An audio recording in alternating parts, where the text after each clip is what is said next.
მშვიდობის 28 დეკემბრის დილად საქმიანია და 2018 წლის ბოლო სამუშაო დღეს BMG-ს გუნდთან ერთად ვიწყებთ საქმიან დილას, მაშასე ცვლილებები არასდროს არის ცუდი. ასე ეხმიანება საქართველოს პრემიერ-მინისტრი მედიის კითხვას მოსალოდნელი საკადრო ცვლილებების შესახებ ცენტრალურ მთავრობაში. საკადრო ცვლილებები მთავრობაში არა, მაგრამ უმაღლეს საკანონმდებლო ორგანოში საახალწლოდ შედგა იურიდიული კომიტეტის თავმჯდომარე და მისი პირველი მოადგილე რიგით პარლამენტარობას დასჯერდნენ. შრომის უსაფრთხოების შესახებ კანონის არსებული ფორმით ყველა ბიზნეს სუბიექტზე გავრცელებას საქართველოს ბიზნეს ასოციაცია საგანგაშოდ მიიჩნევს. საქართველოს ჯანდაცვის ჯგუფი კი მისი სადაზღვევო კომპანიის მიერ ორი მსხვილი კორპორაციული კონტრაქტის მოგებაზე აცხადებს პოლიციას და ჯარს. იმედიელი დააწყობს.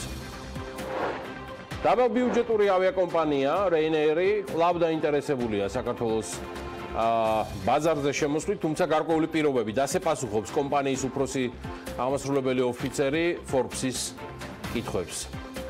ქართული Forbes-ი კი მორიგ რეიტინგს აქვეყნებს, ამჯერად ყველაზე წაკითხავ სტატიებს აქვეყნებს 2018 წელს. სულ მალე რამდენიმე წუთში ამას ყველაფერს მოისმენთ ჩემს პროლოგში.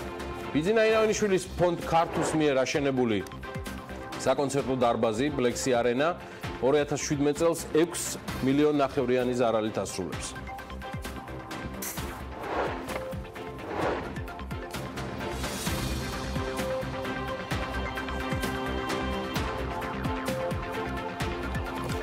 მშვიდობის ყველას, ახალი წელი დგება და 2018 წელს ჩვენი ბოლო ეთერია დილით და რამდენიმე შედარებით ღიმილიანი ამბავიც მინდა გაგიზიაროთ. თუმცა ამას ყოველ დილით ვცდილობდი და იმედია გამომდიოდა. უკბილო ხუმრობის სახით მაინც. მოკლედ დღესასწაულების დადგომასთან ერთად ალკოჰოლისკენ მიძალება მატულობს და ესეთი ამბავიც მოხდა რამდენიმე დღის წინ ჩვეულებრივი ირლანდიული კარტოფილის ფოტო სურათი. ახალგაზრდა ბიზნესმენმა არც მეტი არც ნაკლები 750,000 ევროთ შეიძინა. ეს არის პირველი შემთხვევა, როდესაც ჩემი ნამუშევარი პირდაპირ ჩემიო კედლიდან იყიდეს, განაცხადა ფოტოგრაფმა კევინ ებუშმა The Sunday Times-თან ინტერვიუში. ბიზნესმენის ვინაობა უცნობია, თუმცა როგორც სავარაუდოდ გამოფხიზლებული წინაღამის საქციელს აუცილებლად ინანებდა. ჩვენ ორი ჭიქა დავლიეთ და მან მითხრა, მე ნამდვილად მომწონს ეს სურათი. შემდეგ კიდე ორი ჭიქა დავლიეთ და მან თქვა, მე ეს სურათი უნდა მქონდეს, მე ასე მსურს. ამას ყვება ფოტოგრაფი და სურათი, რომელიც ებოშმა 2010 წელს შექმნა, აი ამ უცნობმა ბიზნესმენმა არც მეტი არც ნაკლები 750,000 ევროთ შეიძინა. ასე რომ ეს ცნობილი Mr. Potatoes ფოტო ცოტა მაინც ისე მივიღოთ ამ პერიოდში, რაიმე არ შემოგვეყიდოს, ისე რასაც მეც შეიძენთ, მხოლოდ გამიხარდება ბარაკა ქონოდეთ და მაგის შესაძლებლობა. იმედია მე თან არ ინანებთ. მოდი აქვე ცოტა დავსერიოზულდეთ და 2018 წლის ყველაზე ძვირადღირებული ნახატების რეიტინგს შემოგთავაზებთ. ერთ-ერთ ვერსიას მაინც არც სინეტზე დაყრდნობით, რომელიც სხვათა შორის ჩვენებურმა 12.com-მა გამოაქვეყნა. მოდი გადავხედოთ და დავტკბეთ ნამუშევრებით და ფასებით, ყველას კიდევ ერთხელ ბარაკას და ამ ნახატების შეძენის ყველანაირ საშუალო შესაძლებლობას გისურვებთ 2019 წელს. ყველაზე ძვირადღირებული ნახატების რეიტინგში 2018 წელს ამადეო მოდელიანი სტილო ლიდერობს 147,159,000 დოლარად, რომელიც ნიუ-იორკის სოტბის აუქციონზე გასხვისდა. მას პაბლო პიკასოს ნამუშევარი მოჰყვება 115 მილიონ დოლარად. 1929 წელს შესრულებული ედვარდ ჰოპერის ნამუშევარი კრისტის ნიუ-იორკის აუქციონზე 91,875,000 დოლარად გაიყიდა. 2018 წელს, 1972 წელს დევიდ ჰოკინის მიერ დახატული არტისტის პორტრეტი 90,312,500 დოლარად გაიყიდა. 85,812,500 დოლარი დაუჯდა 1916 წელს დახატული მალევიჩის ნახატი მის ახალ მფლობელს. მონეს 1914-17 წლებში შესრულებული ნახატი 84,687,500 დოლარად გაიყიდა ნიუ-იორკის კრისტის აუქციონზე. 80,750,000 დოლარად გასხვისდა ჰენრი მატისის ნამუშევარი. ნენსი კონარდის პორტრეტი 71,187,500 დოლარად იყიდეს. ვილემ დე კონიგის ნამუშევარი 68,227,504 დოლარად. პიკასოს კიდევ ერთი ნახატი, რომელიც 1927 წლით თარიღდება 69,425,900 დოლარად შეიძინეს. სოტბის ჰონკონგის აუქციონზე ზაო უიკის ნამუშევარი 65,197,304 დოლარად იყიდეს. ამავე აუქციონზე სუჰის ნახატი 49,253,580 დოლარად გასხვისდა. პაბლო პიკასოს ლა დორმეუსი 47,864,252 დოლარად დაფასდა. ჯექსონ პოლოკის 1950 წელს შესრულებული ტილო 55,427,500 დოლარად გაიყიდა. კრისტის ნიუ-იორკის აუქციონზე ფრენსის ბეკონის ნამუშევარი 49,812,500 დოლარად იყიდეს. ჟან მიშელის ნახატში 45,315,000 დოლარი გადაიხადეს. პანტიან შოუს მიერ შესრულებულ ნამუშევარში მისმა მფლობელმა 41,391,324 დოლარი გაიღო. ვინსენტ ვან გოგის კიდევ ერთი ნახატი, რომელიც 1889 წლით თარიღდება 39,687,500 დოლარად გასხვისდა. ენდი ვარჰოლის ნამუშევარი კრისტის ნიუ-იორკის აუქციონზე, რომელიც 1963 წელს არის შესრულებული, 27 მილიონად დაფასდა. პაბლო პიკასოს ლერეპოსი 1922 წელს შესრულებული ნახატი 14 მაისს 36,920,500 დოლარად გაიყიდა. ისეთ უგახსოვთ 4 შაბათს ბუკასთან, ჟაზასთან და ანასთან ერთად მსოფლიო როგორც ასეთი სპარგლებში დონალდ ტრამპის მორიგო უკბილო ხუმრობა და გრინჩობა გავიხსენეთ, სადაც 7 წლის გოგონას ურჩევს, რომ არ დაიჯეროს სანტას არსებობა. 7 წლის გოგოს კოლმან ლოიდს, რომელიც სამხრეთ კაროლინაში ცხოვრობს, პრეზიდენტი ტრამპთან საუბრის შემდეგ სანტას არსებობის მაინც ჯერა. მედიასთან საუბარში მან პირდაპირ თქვა, რომ ნაძვის ხესთან სანტასთვის რძე და ნამცხრები დატოვა. ხოლო დილით საჩუქარი დახვდა თოჯინა, რომლის შესაფუძზეც მისი სახელი ეწერა. სანტა ნამდვილია, ამბობს კოლმანი. სხვათა კოლმანი არ არის ერთადერთი, რომელსაც სასწაულების ჯერა და სანტასი. ის მეზობლად სამხრეთისკენ მექსიკაში მცხოვრებ არაჩვეულებრივ გოგონაზე საოცარი ისტორია მოამზადა ტევ პირველი საერთაშორისო ამბებმა და მისმა შეფმა გიორგი დარჯანიამ და მინდა ერთად ნახოთ. 8 წლის მექსიკელი გოგონა, რომელსაც დაიამი ქვია, საშობაო თოჯინების სახლზე ოცნებობდა, თუმცა გოგონას მშობლებს საჩუქრისთვის ფული არ ჰქონდათ, რის გამოც გოგონამ გადაწყვიტა თავისი სურვილი ფურცელზე დაეწერა. საჰაერო ბუშტისთვის გამოება და იმ იმედით, რომ წერილი სანტას მიუვიდო და ცაში გაეშვა. ბუშტმა საზღვარს გადაუფრინა და შეერთებულ შტატებში პატარა სასაზღვრო ქალაქ პატაგონიის მცხოვრებ რენდი ჰეისთან ჩაფრინდა, თუმცა აქ პრობლემა წარმოიქმნა. დაიამის წერილში არც მისამართი ჰქონდა მითითებული და არც ტელეფონის ნომერი. მას წერილში მხოლოდ საკუთარი სახელი ეწერა. რენდი ჰეისმა ჩათვალა, რომ რადგან წერილი ესპანურ ენაზე იყო დაწერილი, ის საზღვრის მოპირდაპირე მხარეს მდებარე მექსიკური ქალაქიდან ნოგალესიდან იყო გამოგზავნილი და გადაწყვიტა გოგონას მოსაძებნად ადგილობრივი რადიო სადგურისთვის მიემართა.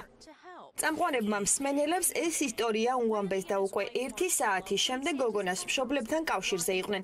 რენდი ჰეისმა და მისმა ცოლმა საჩუქრები იყიდეს და გადაწყვიტეს მექსიკაში პირადად ჩასულიყვნენ. შეხვედრისაც ცოლ-ქმარმა გოგონას უთხრა, რომ ისინი სანტას თანაშემწეები იყვნენ. ჩვენი ქვეყნები კედლით და მავთულხლართებით არის გაყოფილი, მაგრამ არ არსებობს ბარიერი, რაც ბავშვს ჯადოსნური სამყაროს არსებობის რწმენას შეურყევს. გაირკვა კიდევ ერთი დეტალიც, თავად ჰეისების ერთადერთი შვილი 9 წლის წინ გარდაიცვალა. Აუბრუნდეთ საქართველოს ამბებს, ეკონომიკაში და ბიზნესში მიმდინარე ამბებს. ტურიზმის ეროვნული ადმინისტრაციის უფროსი გიორგი ჩოგოვაძე საქართველოს აეროპორტების გაერთიანების ხელმძღვანელის თანამდებობაზე დაინიშნა, რაც შეეხება მის შემცვლელს ადმინისტრაციის ხელმძღვანელის პოსტზე. BMG-ის ინფორმაციით ამ დროისთვის 2 კანდიდატურა განიხილება. მათ შორის ერთ-ერთი თავა ჟან ფრედერიკ პოლსენია, რომელიც როგორც საერთაშორისო საკითხებში, ასევე სამინისტროს სხვა პროექტებთან მიმართებაში მრჩევლის სტატუსით არის საქართველოს ეკონომიკისა და გარადი განვითარების მინისტრის უფროსი მრჩევლის სტატუსი უკავია.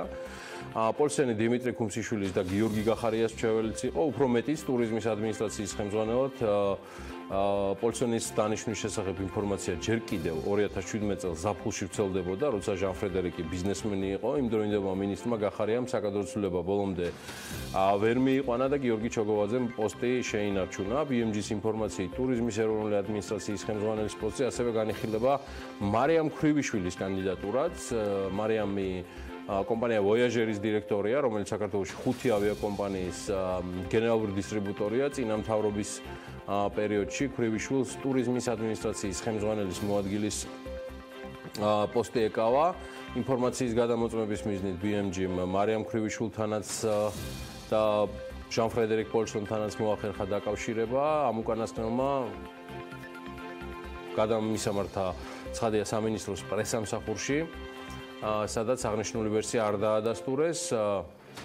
მარიამ ქრივიშვილსაც ვეკონტაქტეთ, მაგრამ ადმინისტრაციის ხელმძღვანელის თანამდებობა მის დანიშნულზე შესაძლო განხილვები არც მარიამმა დაადასტურა. მოკლედ კანონის თანახმად კი ტურიზმის ეროვნული ადმინისტრაციის ახალი ხელმძღვანელი კონკურსის წესით შეირჩევა.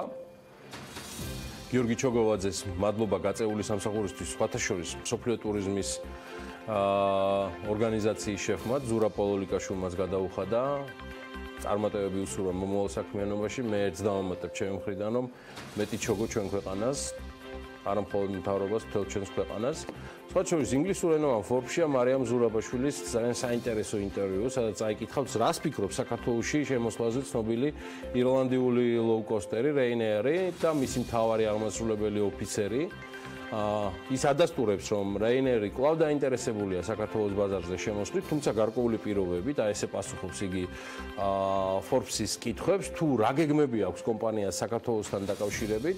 სწორედ მისი განცხადებით, ავიაკომპანიას საქართველოსთან ფრენების განსახორციელებლად გარკვეული წახალისების მექანიზმებს ელოდება, თუმცა მისი თქმით მსგავსი ინიციატივა საქართველოს აეროპორტებს ჯერჯერობით არ აქვთ, ხო და როდესაც რეინერის ჯგუფი საქართველოში იყო ჩამოსული, აეროპორტები არ იყვნენ მზად, რომ კომპანიისთვის რაიმე წახალისების პაკეტი შეეთავაზებინათ და აეროპორტებს ამ საკითხთან დაკავშირებით ნაბიჯი არ გადაუდგათ, მაგრამ თუ იქნება ახალი შემოთავაზება, ჩვენ დაუყოვნებლივ შემოვალთ საქართველოში.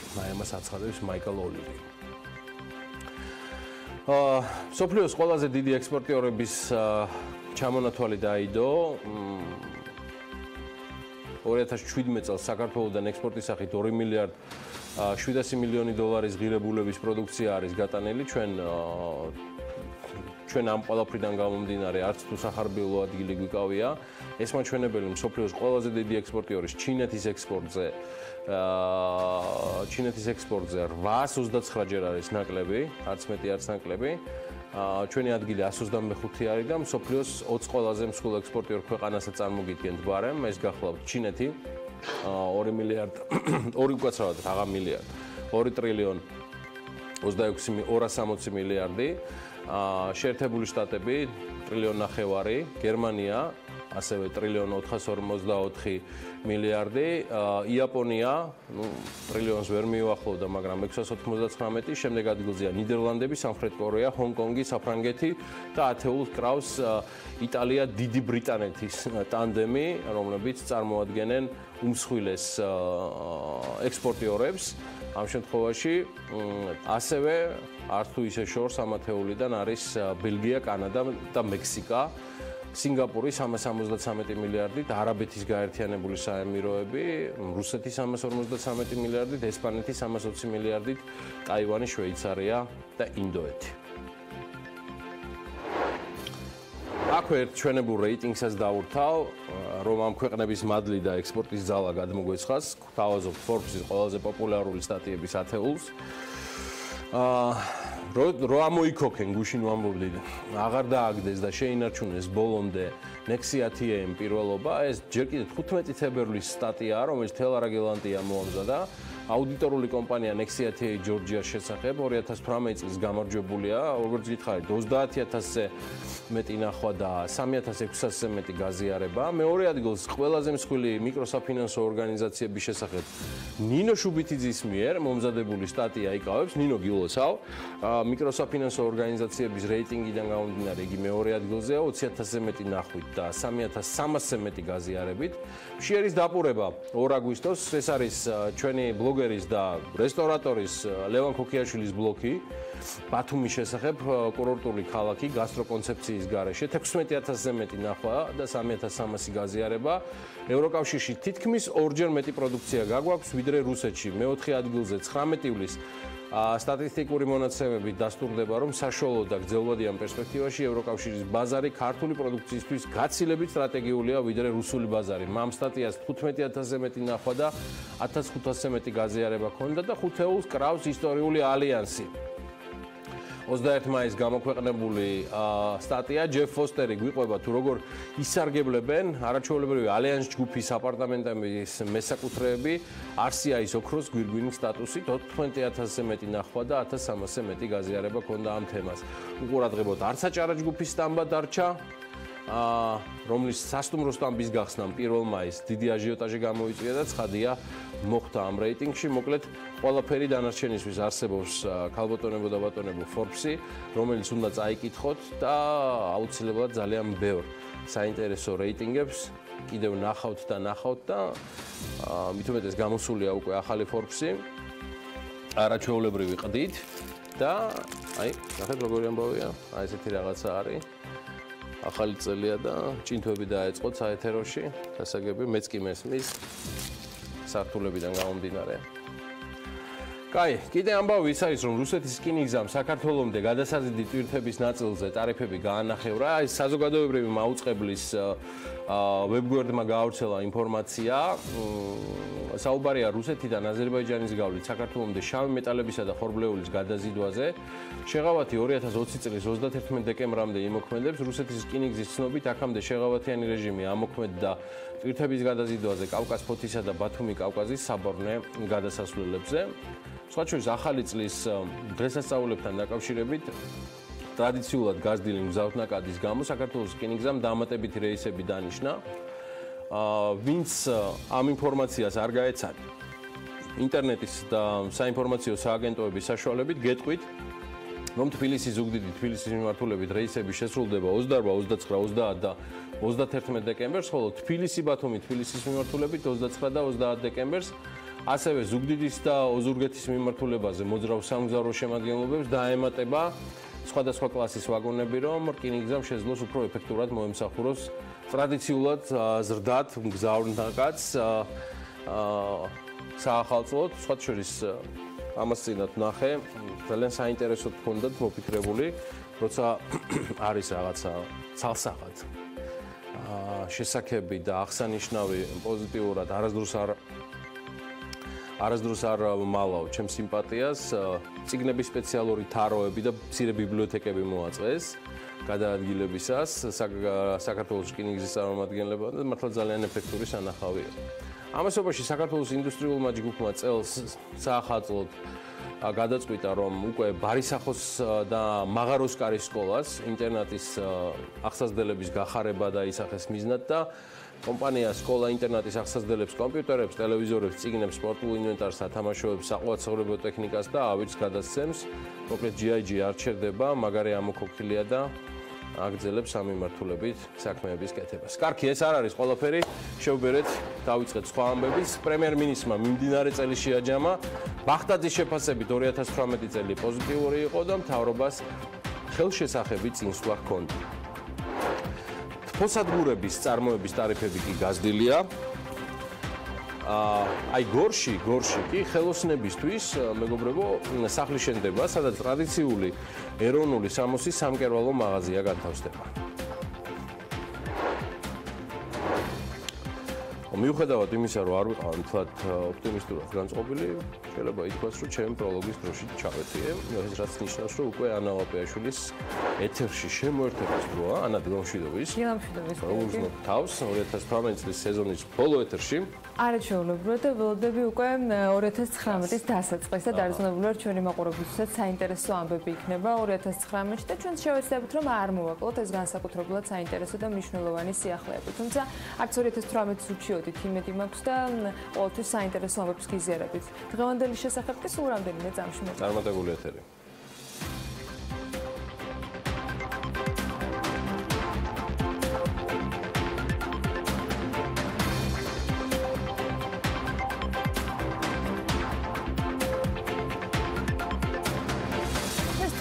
წელი იყო პოზიტიური, ჩვენ გქონდა ხელშესახები წინსვლა ძალიან ბევრი მიმართულებით. ეს წლის ბოლოს მთავრობის ხდომის დაწყების წინ საქართველოს პრემიერ-მინისტრმა თქვა და ასე შეაჯამა 2018.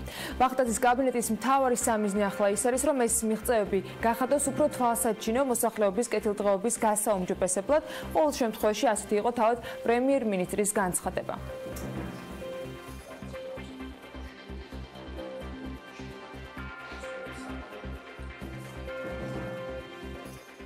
მომავალ წელს ჩვენი საბიუჯეტო რესურსი იქნება დაახლოებით 13 მილიარდი ლარი. ჩვენ უყურებთ ორწლიან პროგრამას, ორწლიანი პროგრამის ფარგლებში საბიუჯეტო რესურსი მოგხსენებათ იქნება დაახლოებით 27 მილიარდი და ჩვენთვის მთავარ ამოცანას წარმოადგენს, რომ ეს რესურსი იქნას მაქსიმალურად ეფექტურად გამოყენებული იმისთვის, რომ ჩვენ მოსახლეობას რაც შეიძლება მოკლე პერიოდში მივუტანოთ დადებითი ეკონომიკური შედეგი და შევუმსუბუქოთ იმ პრობლემების გადალახვა, რომელიც დღეს ობიექტურად გვაქვს ყოველდღიურ ცხოვრებაში.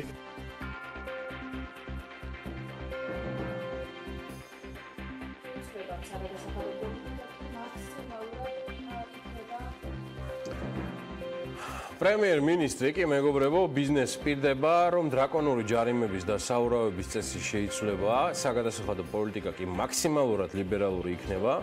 პრემიერმა აქვე აღნიშნა, რომ ერთ-ერთი მთავარი აქცენტი იქნება მცირე და საშუალო ბიზნესის ხელშეწყობა, ახალი საბაჟო კოდექსით, სასტარტო კაპიტალის რეფორმით, დაზღვევის და ექსპორტის წამოხალისებელი ინსტრუმენტებით. პრემიერმა ასევე აღნიშნა, რომ ბიზნესის ხელშეწყობისთვის საგადასახადო პოლიტიკა მაქსიმალურად ლიბერალური იქნება. მთავრობის მეთაური საუბრობდა დღეს დაბრუნების რეფორმაზე, რომელიც მომავალი წლიდან ელექტრონულ რეჟიმში ამოქმედდება.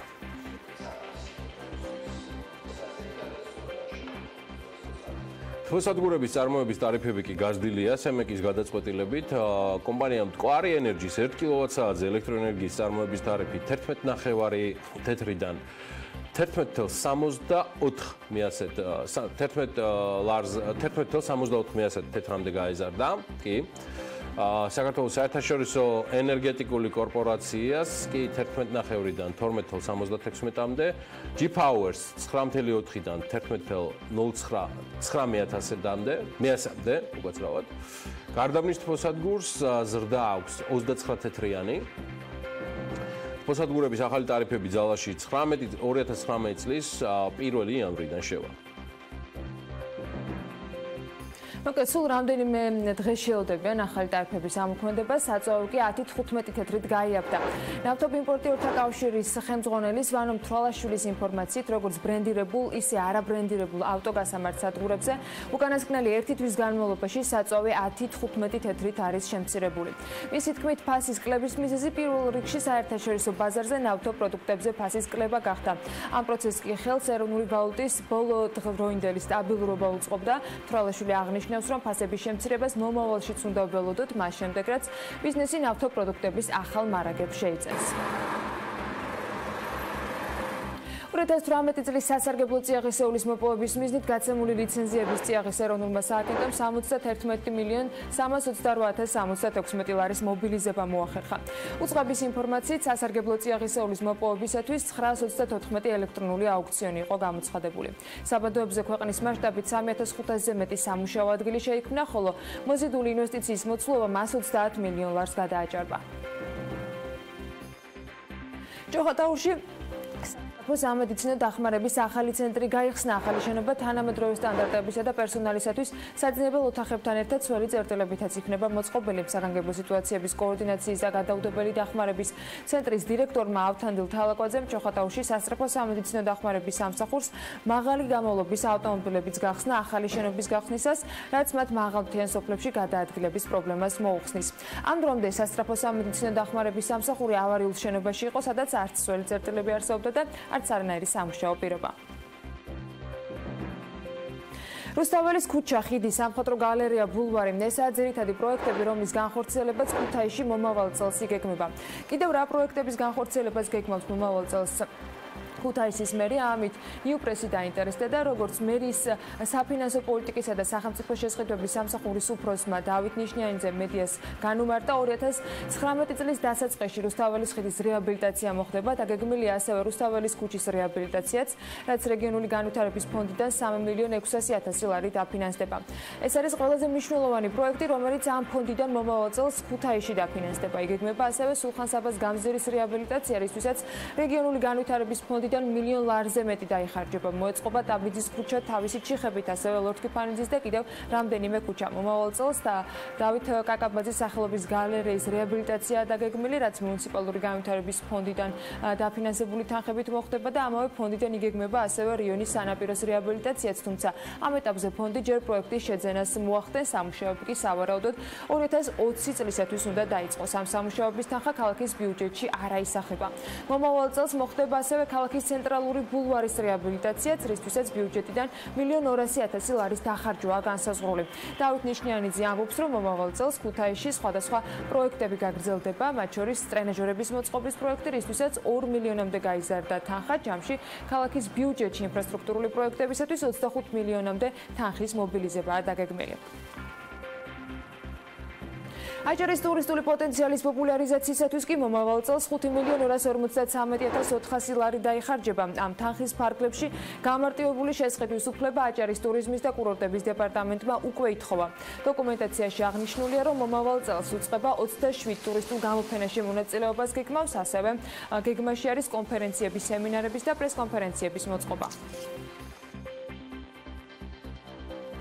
ტურისტებისთვისაც საინტერესო უნდა იყოს და ალბათ ადგილობრივებისთვისაც გორში ხელოსნებისათვის სახლის შენდება, სადაც ტრადიციული ეროვნული სამოსის სამკერვალო მაღაზია განთავსდება. იქნება პურის საცხობი და ტრადიციული აქსესუარებისა და ორნამენტების სახელოსნო.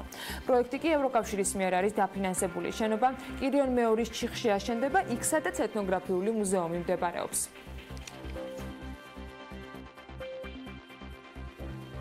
ახალ წლამდე ზუსტად 3 დღეა დარჩენილი, დღევანდელს თუ არ ჩავთვლით, დამეთანხმებით, რომ არა მარტო საქართველოში, არამედ მთელ მსოფლიოში აქტიურად ემზადებიან სწორედ ამ დღესასწაულისათვის. სად უნდა შევხვდეთ ახალ წელს ამის შესახებ, ანუკა ჯოხაძემ გადაავლო თვალი თითქმის მთელ მსოფლიოს და ნახოთ მისი სიუჟეტი, რომელიც წინა საახალწლო განწყობას შეგექმნით და ყველაფერი ამით არ სრულდება. სიუჟეტის ავტორი მის ტრადიციულ მეწყვილესთან, მარიამ ადამიანთან ერთად აუცილებლად შემოგვიერთდება სტუდიაში, ვიდრე ამინდის პროგნოზს წარმოგიდგენთ.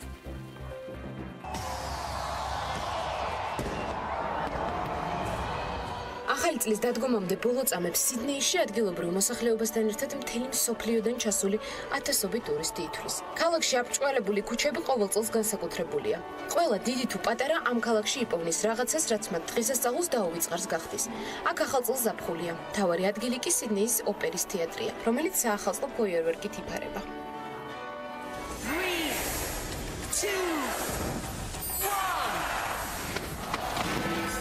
ედინბურგში ახალი წლის ღონისძიებები 30 დეკემბერს იწყება და 3 დღე გრძელდება. ედინბურგის ქუჩები ხალხით ივსება და მასობრივი მსვლელობები იმართება. საშობაო და საახალწლო მელოდიებსაც მოისმენთ, რომელსაც ქუჩის მუსიკოსები ასრულებენ. ადამიანები ფოიერვერკის სანახავად კი უზარმაზარ ეშმაკის ბორბალთან იკრიბებიან.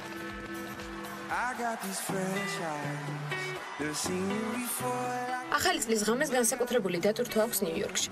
Times Square-ზე იკრიბება მილიონობით ადამიანი და მრავალი ცნობილი მუსიკოსი. ამას კი ციდან დაშვებული უზარმაზარი ბროლის ბურთი ემატება, რომელიც ახალ წელს ქალაქის ერთგვარი სავიზიტო ბარათია. გერმანიის დედაქალაქში საახალწლო პერიოდში ცენტრალური ქუჩები ბარებით, მაღაზიებით, ლაზერ შოუებით და მუსიკებითაა სავსე. ახალი წლის დადგომის შემდეგ კი სტუმრები საცეკვაო მოედნებზე ინაცვლებენ, სადაც ახალი წლის აღნიშვნა დილამდე გრძელდება.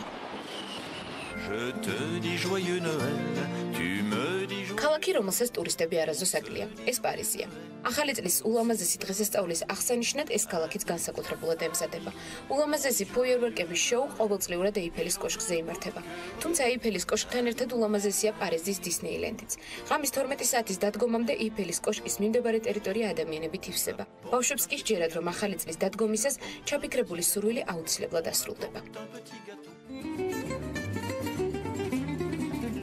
ენერგია არც რიო-დე-ჟანეიროს აკლია, და სიდნეის მსგავსად ახალ წელს აქაც ზაფხულია. ამიტომაც რიოში ჩასული სტუმრები ამ დღესასწაულს ძირითადად სანაპიროზე ხვდებიან, სადაც ფოიერვერკების ულამაზესი სანახაობა ეწყობა, რომელსაც ბრაზილიური მუსიკის ჰანგები საუკეთესოდ ერთვის.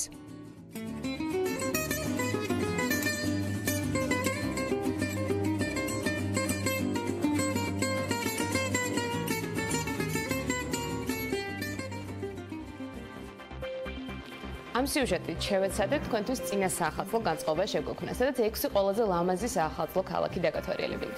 მარიამ, დამეთანხმები, რომ წინა საახალწლოდ არც თბილისი უჩივის განათებების ნაკლებობას, თუმცა ყველაფერი ამ სიუჟეტით რა თქმა უნდა არ სრულდება.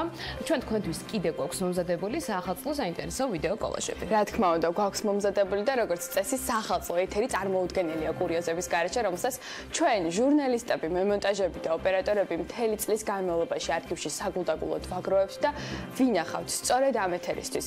ჩვენ კურიოზები, რომელსაც მაყურებელს წარუდგენთ მთელი წლის განმავლობაში, დარწმუნებული რომელსაც თქვენ ელოდებით, ორ ნაწილად გავყავით. პირველი ნაწილი რესპონდენტებს დაუთმეთ, მეორე კი ჟურნალისტებს. ამ ვიდეოში თქვენ ნახავთ შეცდომებს, რომლებიც გადაღების პროცესებში მოგვდის, რომელიც იმ მომენტში შესაძლო არ იყოს სახალისო, თუმცა დღეს ჩვენს და თქვენს გახალისებას დარწმუნებული ვარ მოახერხებს. მადლობა რა თქმა უნდა ამ არქივისთვის, ჩვენს მუდმივად ჩართულ კამერებსა და ოპერატორებს, რომლებიც მუშაობის პარალელურად ახერხებენ და აფიქსირებენ კადრებს, რომლებიც სულ ცოტათი მაინც შეგაჭყიდებთ თუ რა ხდება კადრს მიღმა მუშაობის პროცესებში.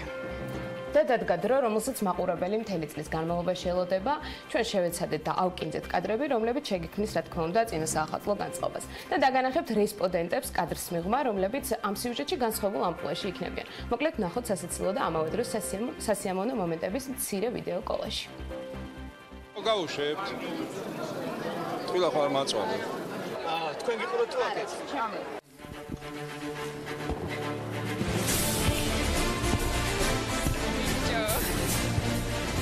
ამ პროექტის ფარგლებში ჩვენი ეკონომიკური მდგომარეობა გაუმჯობესდა. წინა წლებთან შედარებით გაუმჯობესდა. Hello darkness my old friend. I've come to talk with you again.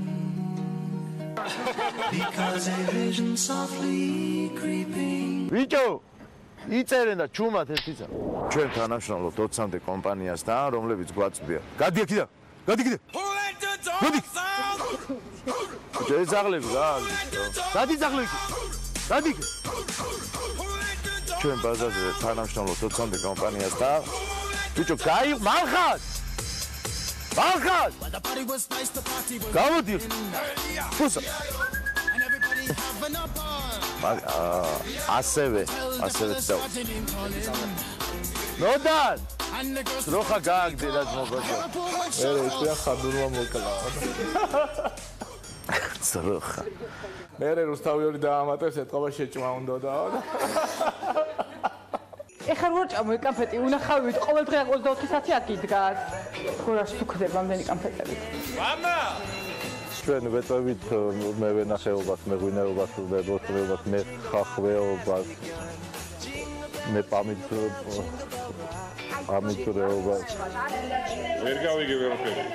მიხეილ კაპანაძე, სახელმწიფო სერვისების განვითარების სააგენტოს ინფორმაციული ტექნოლოგიების განვითარების დეპარტამენტის დირექტორის, თავმჯდომარის ადგილის მოვალეობის შემსრულებელი. ფეხსაცმელი მიჭერს. მამა! ედა, გადი, ბავშვებო, გადი.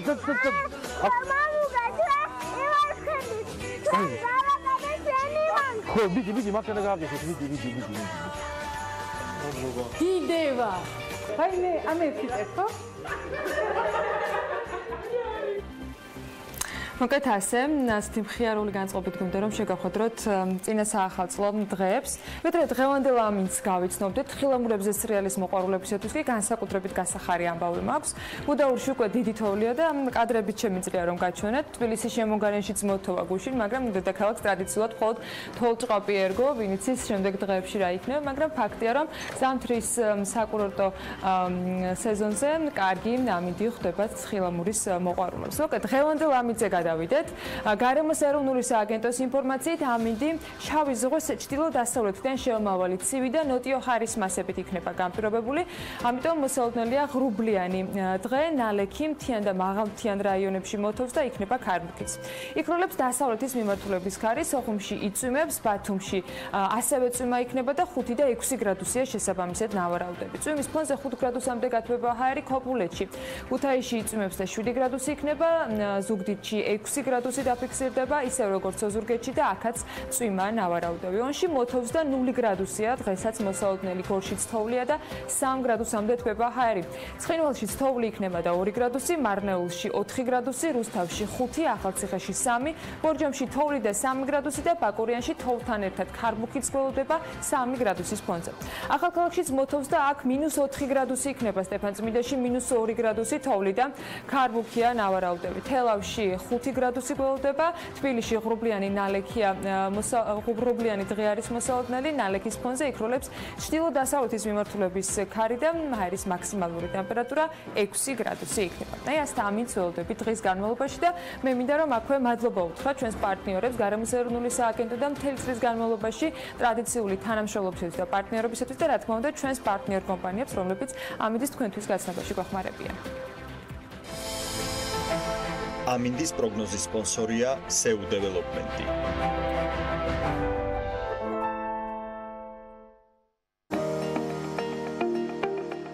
ამინდის პროგნოზის სპონსორია სადაზღვევო კომპანია Unison. თავისუფალი დაზღვევა თქვენი სიმშვიდისათვის.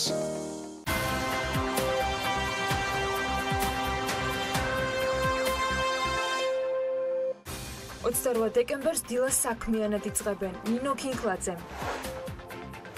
ალექსანდრა ჩიკავა, გიორგი პაპავა, ბესიკ ჯიქურაული, ხათუნა კაკაბაძე, გაგა დარსალია, ეკა ყიფიანი. დილა საქმიანია ტელეპიროზე.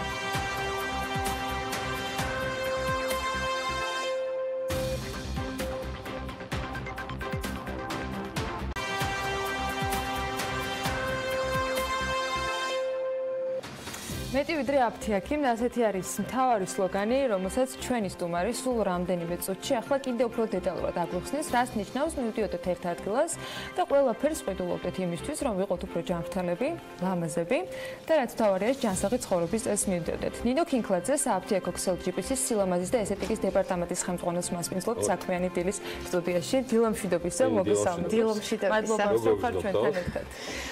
ცოტას ნერვიულობ, წინასწარ მინდა გითხრათ, რომ რადგან ბოლო წლები საქართველოში არ ცხოვრობდი, ბოდიშს ვიხდი წინასწარ, თუ ოდნავ ჩემი ქართული სრულყოფილი არ იქნება.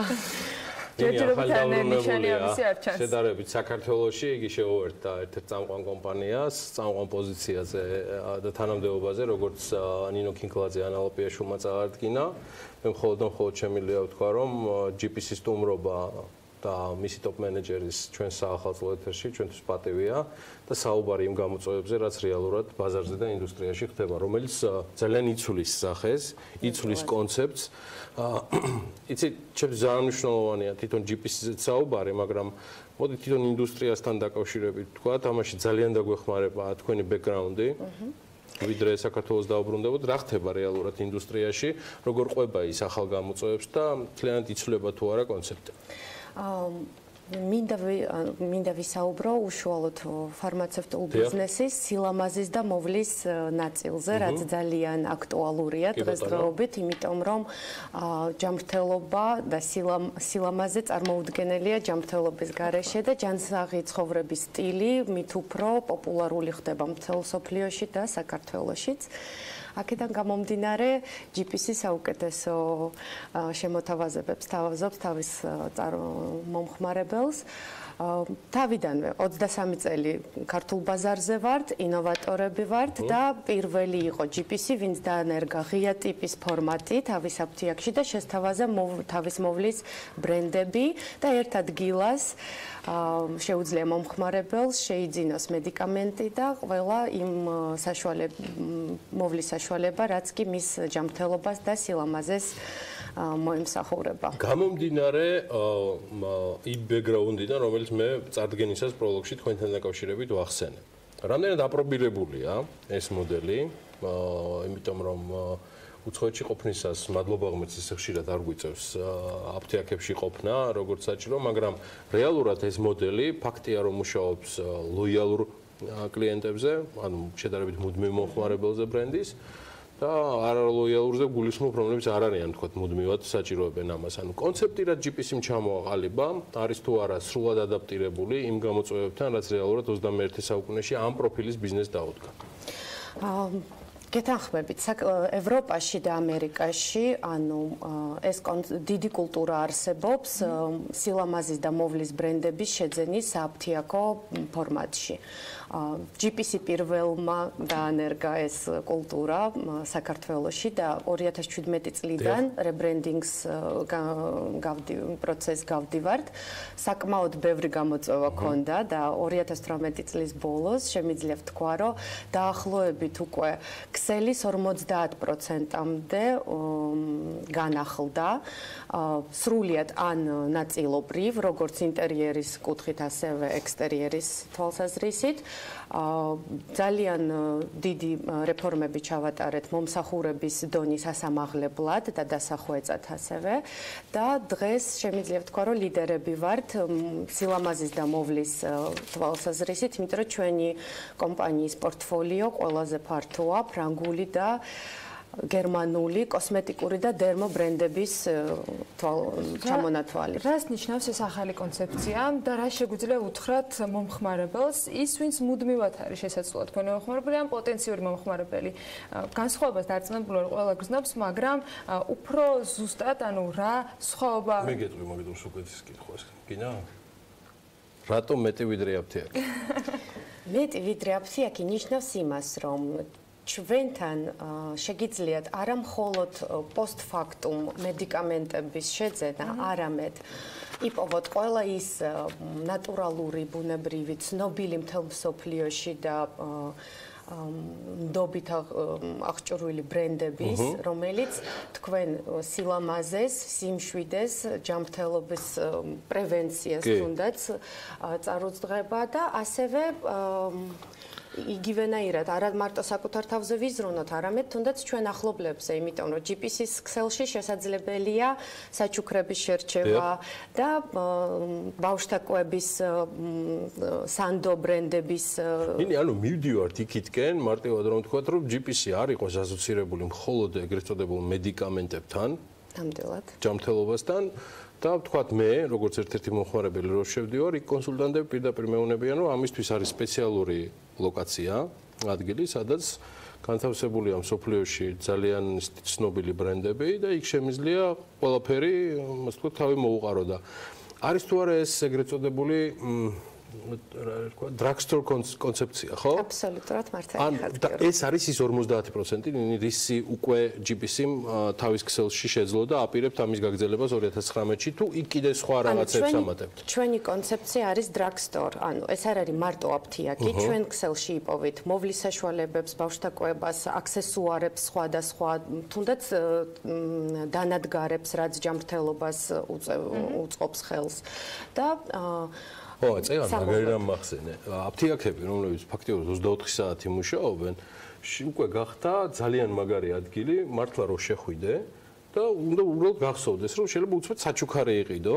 რისი საშუალებაც არ არის სხვა მაღაზიებში მაგ დროს დახურულია ყველა და ჯიპისი აქაც გამონაკლისი არ არის და აი ამის დასტური არის. ახლა ის კადრები, რომელიც მიდის, რომელიც გადაღებულია ჯიპისის ინტერიერში და ექსტერიერში და რეალურად აი ტიპიურად აი ესეთი განსხვავებული კონცეფტი კვიდრდება. ამის გარდა 2018 წლის ბოლოსთვის რასაც ახლა ნინი მოგვიყვება, ჯიპისის აქვს მომზადებული მთელი კასკადი ფასდაკლებებისა და სიურპრიზებისა, როგორც ლოიალური, ასევე თუ დარჩით ვინმე ესეთი არალოიალური კლიენტებისთვის, რომელსაც ახლა თავად ნინი კინქლაძე გვეტყვის.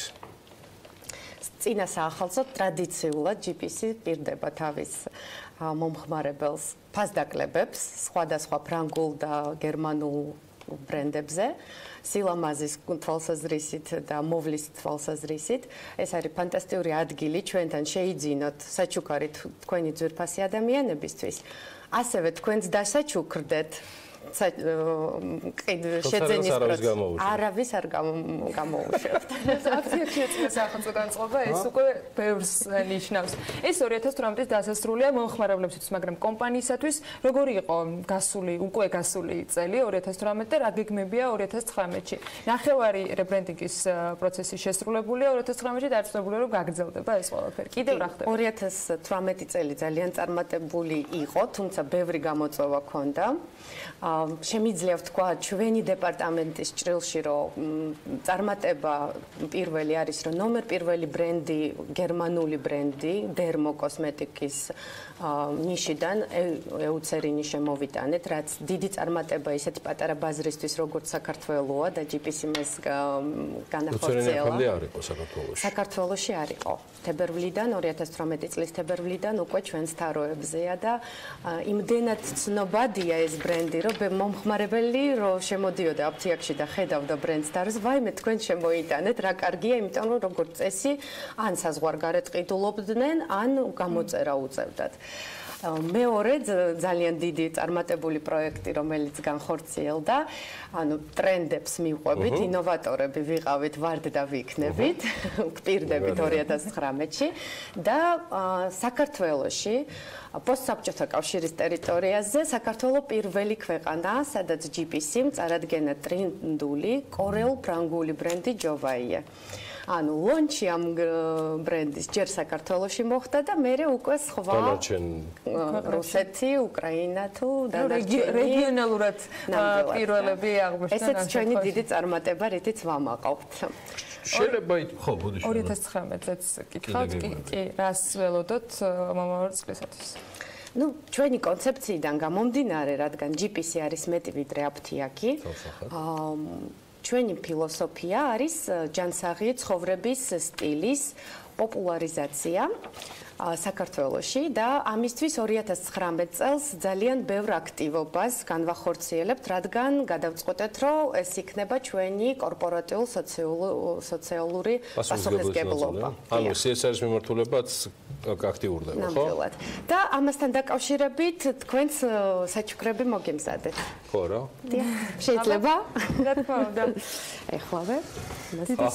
ყველაფერი გამიგია, მაგრამ პირდაპირ ეთერში საჩუქრების აჰა, აი, ნახე. ახალი წელი მოდის.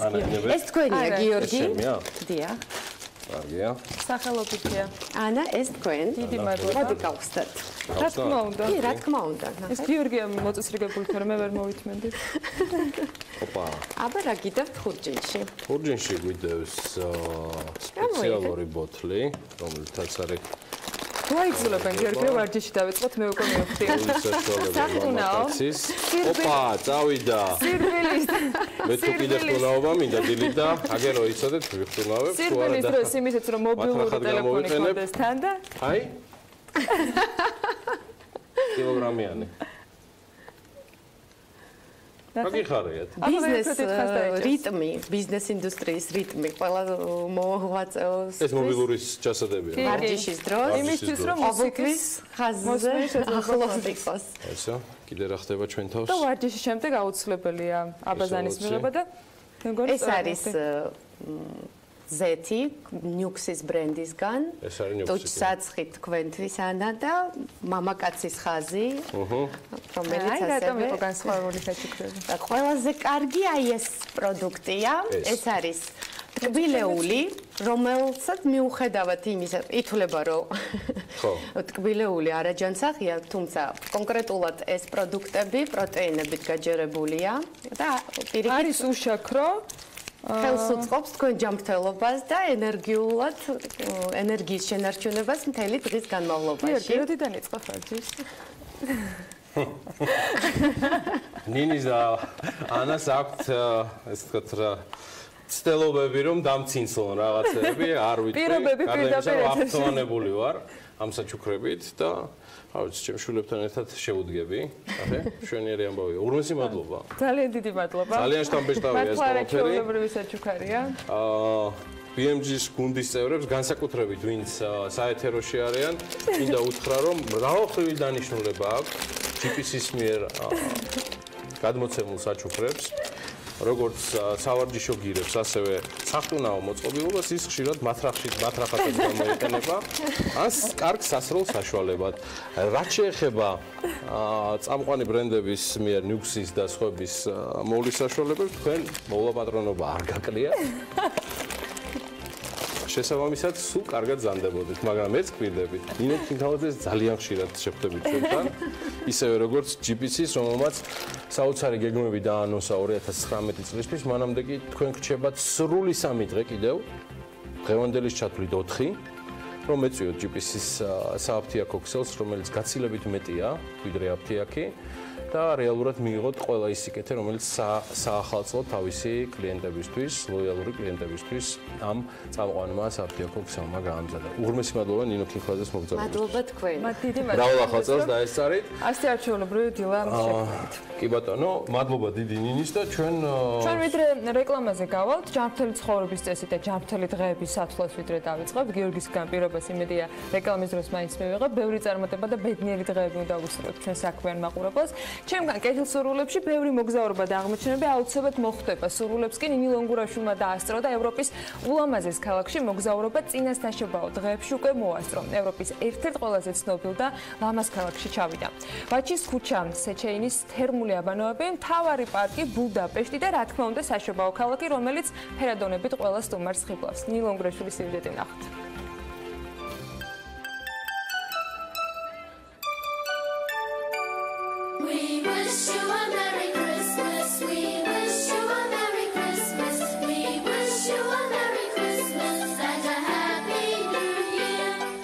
შობის შესახვედრად ზალღონეს არიშურებს და ქალაქის მთავარ ქუჩებს მოედნებს, სკვერებს და შენობებს, ანგელოზებით, ბაფთებით, საახალწლო ბურთებით, მოკლედ ყველა ნივთით ახალისებს, რომლებიც ტურისტების გულს იგებს და ყოველწლიურად ეს პერიოდი ბუდაპეშტში განსაკუთრებით დატვირთულია. უნგრული საშობაო ბაზარი ქალაქის რამდენიმე მოედანზე ერთდროულად ეწყობა და ერთ-ერთი ყველაზე გამორჩეული მთავარი მოედანია, სადაც წმინდა სტეფანის ბაზილიკის გარე ფასადზე 3D ანიმაცია შობამდე ერთი კვირით ადრე ირთვება და ტურისტებს თუ ადგილობრივებს 10 წუთიან შოუს უჩვენებს. Really love this city. ნამდვილად საყვარელი ანიმაცია. მე იტალიიდან ჩამოვედი და განსაკუთრებით ლამაზია აქაურობა. თითქმის ყველა ქუჩა მორთულია საახალწლო განათებები და ეს ძალიან მომწონს. ბუდაპეშტში მეორე თვარ წინა საშობაო პერიოდში. წელს შვილი წამოვიყვანე, რადგან ვიცოდი ამ ტაძარზე ანიმაცია უნდა გაეშვათ. ძალიან მომწონს აქ შობის დღესასწაული. განსაკუთრებულია სხვა ქვეყნებისგან განსხვავებით. კიდევ ერთი მიზეზი, რის გამოც ამ ქვეყანას ვსტუმრობ, აქ გაკეთებული ტკბილეულია, რომელიც თითქმის ყველა ჯიხურში ცხება. საშობაოდ მორთული ბუდაპეშტის უძველესი შენობებისა და ღირსშესანიშნაობების სანახავად უნგრეთის დედაქალაქს ბევრი ქართველი ტურისტიც სტუმრობს. არც ეს წელი იყო გამონაკლისი, თუმცა იაფი ფრენებისა და საახალწლო ფასდაკლებების მიუხედავად ბუდაპეშტი გაცილებით ძვირი აღმოჩნდა, ვიდრე ეს წინა წლებში იყო. ნამდვილად ეს ბუდაპეშტის მონახულება თუნდაც იმიტომ, რომ ძალიან საინტერესოა საახალწლო მარკეტის დათვალიერება და ქალაქის თავისთავად ძალიან ლამაზია, მაგრამ მე და ჩემი მეგობრები აქ ჩამოვედით ვენიდან და ის მითი, რომ აი ბუდაპეშტი ვენაზე უფრო იაფია და რაღაც მსგავსი მომენტალურად დაიმსხვრა. ზუსტად იგივე გვიჭდებოდა ყვებაც, გართობაც, სუვენირების ყიდვაც, რაც ჩდება ვენაში. ასე რომ შეიძლება ითქვას, რომ შაშანდელთან შედარებით ბუდაპეშტში ყველაზე ფასი ნამდვილად მომატებულია. მომატებული ფასების მიუხედავად წელს უნგრეთი ტურისტების ნაკლებობას არ განიცდის. ეს არის ქალაქი, რომელიც ფეხით უნდა შემოიარო და ამისთვის 3 დღე სრულად საკმარისია. და კითხვა, რომელსაც თითქმის ყველა ბუდაპეშტ მოვლილს უსვამენ, ბუდა უფრო მოგეწონა თუ პეშტი. დაახლოებით დედა უფრო გიყვარს თუ მამას გავს. თუმცა აქ ყველაფერი ქუჩაში ხდება და რაც აქ ხდება, უნგრელების ისტორიას, კულტურას, ტრადიციებს, ცხოვრების წესს ხელის გულზე შლის და როგორც ამბობენ, შეუიარაღებელი თვალითაც კარგად ჩანს. განსაკუთრებით ხედი ბუდას ციხე ქალაქიდან არის. და ბოლოს ბუდაპეშტი ისე არ უნდა დატოვო, რომ დუნაიზე იახტ ტურით არ გაისეირნო. ეს არის შესაძლებლობა 40 ევროდ 40 წუთში ქალაქის მთავარი ღირსშესანიშნაობები მდინარის ნაპირიდანვე დაათვალიერო.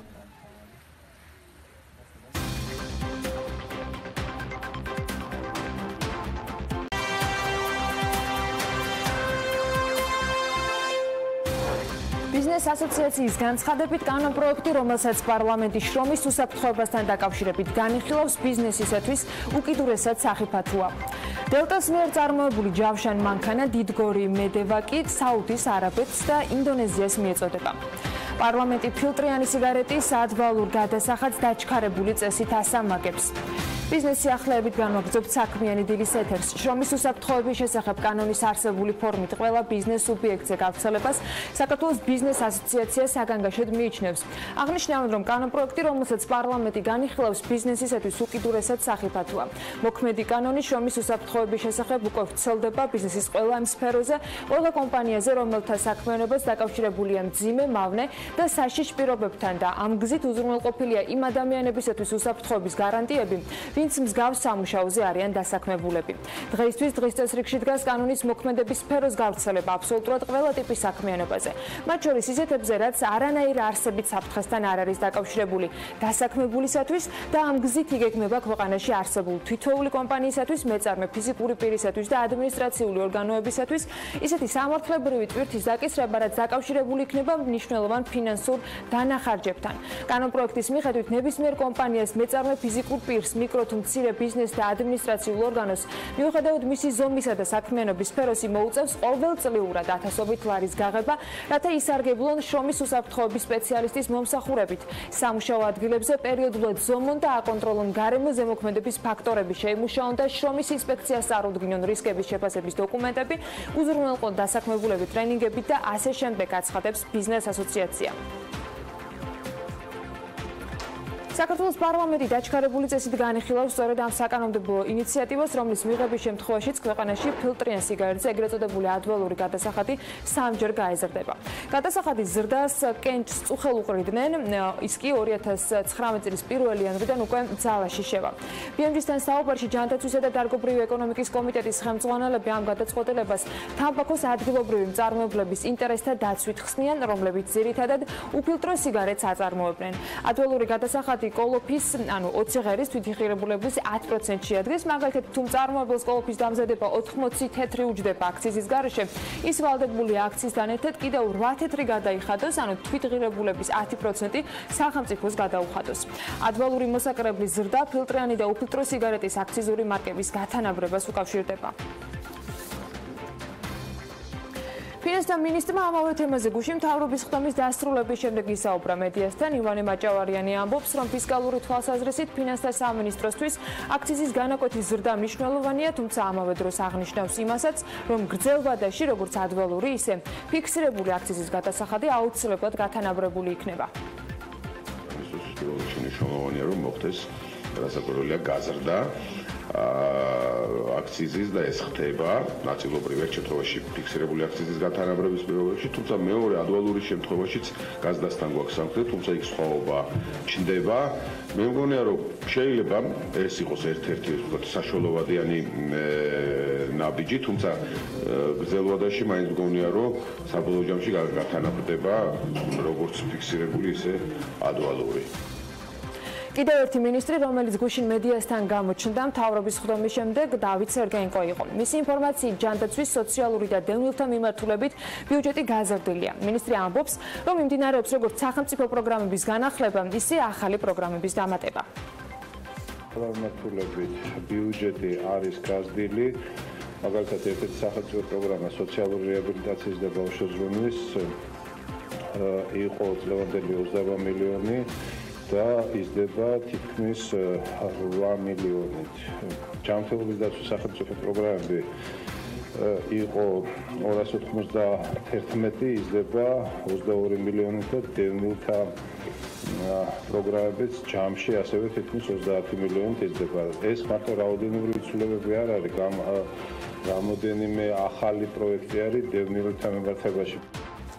კომპანია Sante GMT პროდუქტები 2017 წლის ანგარიში გაასაჯაროვა, რომლის მიხედვითაც 7.900.000 ლარის წმინდა მოგება უფიქსირდება. წლის განმავლობაში აქტივები 11.9 მილიონით 58.780.000 ლარამდე ჰქონდა გაზრდილი, მაშინ როცა ვალდებულებები იყო 8.800.000 ლარი.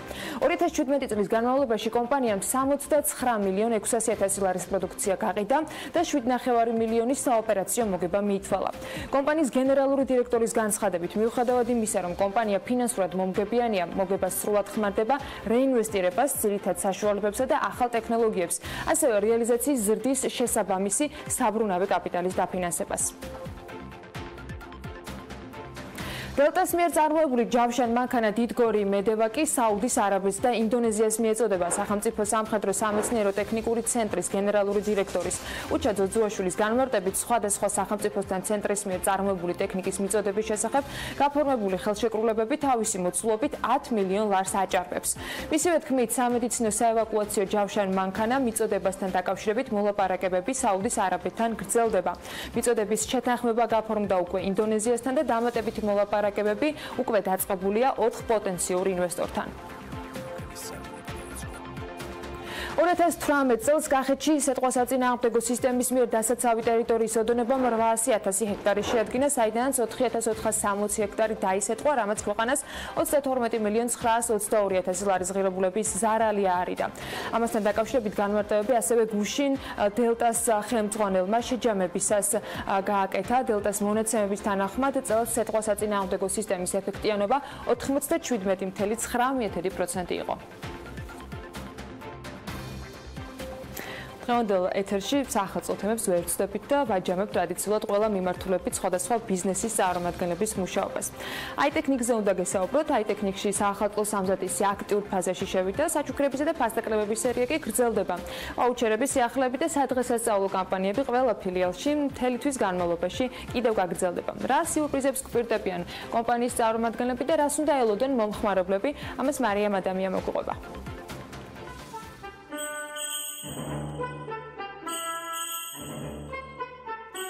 საქართველოში Apple-ის ოფიციალურ წარმომადგენელ კომპანია აიტექნიკში საახალწლო ფასდაკლებები გრძელდება. როგორც კომპანიის წარმომადგენლები აცხადებენ, ყველა მომხმარებელი, რომელიც მაღაზიაში შეიძენს Apple-ის ტექნიკას, მიიღებს საჩუქარს, ასე რომ საჩუქრის გარეშე აქ არავინ დარჩება. გარდა ამისა, წინა საახალწლო დღეებში აიტექნიკსა და ლუტეციას შორის ერთობლივი აქცია მოქმედებს, რომლის ფარგლებშიც აიტექნიკში შეძენილ პროდუქციაზე გაიცემა ლუტეციის 20%-იანი ფასდაკლების ბარეთი და პირიქით. ლუტეციაში შეძენილ პროდუქციაზე მომხმარებლები აიტექნიქსის 30%-იან ფასდაკლების ბარეთს მიიღებენ. მთელი დეკემბრისთვის განმავლობაში აიტექნიქსის მომხმარებელს საშუალება აქვს მიიღოს საუკეთესო ფასი ყველაზე მოთხოვნად ტექნიკაზე, ეს გახლავთ iPhone, MacBook, iPad და ასე შემდეგ. ასევე ჩვენთან შეძენილ ნებისმიერ პროდუქციაზე მომხმარებელს შეუძლია თავადვე შეარჩიოს საჩუქარი, ნებისმიერ ფილიალში შეუძლია ტექნიკის შეძენა და საჩუქრის მიღება. აიტექნიქსი ეს არის კომპანია, რომელიც მუდმივად ლოიალური მომხმარებლების კმაყოფილებაზე ზრუნავს და მიზნად მაღალი ხარისხის პროდუქციისა და მაღალი დონის სერვისის შეთავაზებას ისახავს. ხოლო წინა საახალწლო დღეებში ამ ყველაფერს სპეციალური ფასდაკლებები და აქციები ემატება, რაც მომხმარებლებისათვის დამატებითი სტიმულია, რომ ახალ წელს განახლებული ტექნიკითა და პროდუქციით შეხვდნენ. ნებისმიერ პროდუქციის შეძენის შემთხვევაში მომხმარებელს შეუძლია მიიღოს 150 ლარამდე სასაჩუქრე ვაუჩერი, რომლის გამოყენებასაც ის ნებისმიერ ფილიალში შეძლებს 31 დეკემბრამდე, სულ ცოტა დრო დარჩა, იჩქარეთ. რაც შეეხება სასაჩუქრე ნივთებს, მათი არჩევანი აქ საკმაოდ მრავალფეროვანია და არჩევა მომხმარებლებს თავადვე შეუძლიათ. ხოლო სპეციალური ფასდაკლებები კომპანია აიტექნიქსის ნებისმიერ ფილიალში 31 დეკემბრის 10 საათამდე გაგრძელდება. გაგჭირდება ახალი წლისთვის კარგად რომ მოამზადოთ საჩუქრები, არჩევანი დიდია და რა თქმა უნდა საახალწლო სუფრის ტრადიციული შემადგენელი ნაწილები.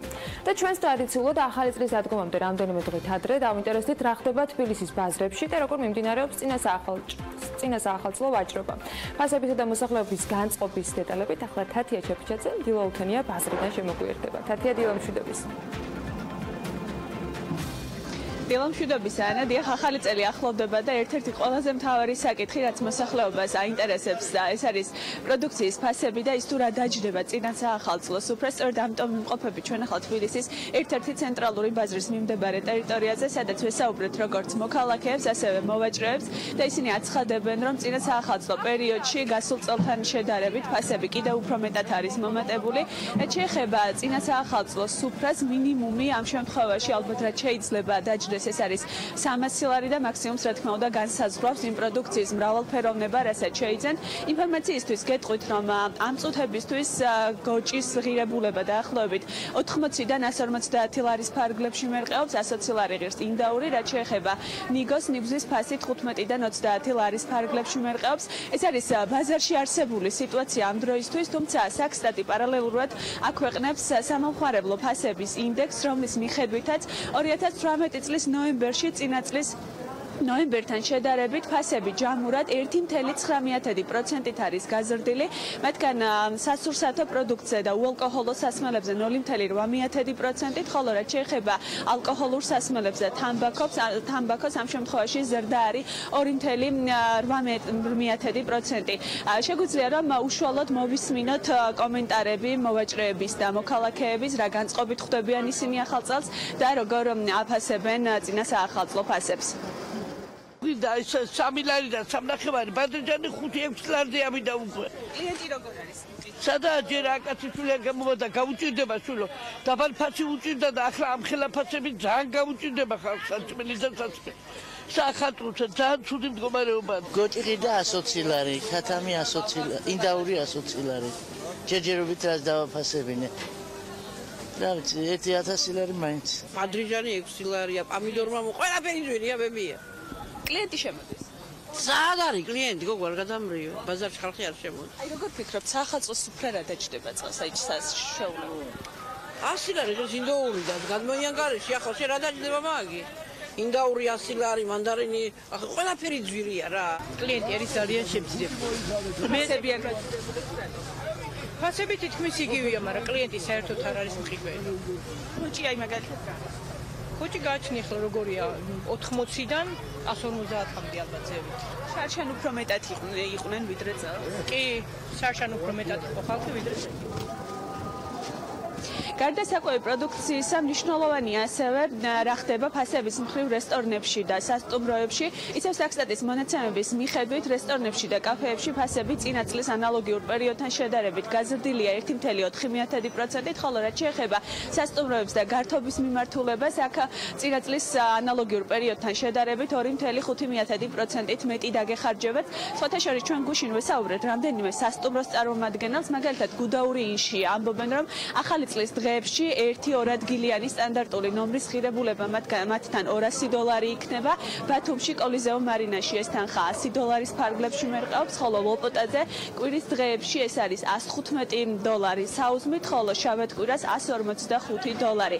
რაც შეეხება ასევე საქსტატის მონაცემებს საარსებო მინიმუმთან დაკავშირებით, აქვე გეტყვით, რომ ნოემბრის მონაცემების მიხედვით შრომისუნარიანი ასაკის საარსებო მინიმუმი შეადგენს 174 ლარს, რაც წინა წლის ანალოგიურ პერიოდთან შედარებით 1.4%-ით ნაკლებია, რაც შეეხება 4-სულიანი ოჯახის საარსებო მინიმუმს. საქსტატმა დათვალა ეს რიცხვი და გამოვიდა, რომ 308.9 ლარია, რაც წინა წლის ანალოგიურ პერიოდთან შედარებით საუბარი მაქვს ნოემბერზე 2.42 ლარითა და 40 თეთრით ნაკლებს უდრის.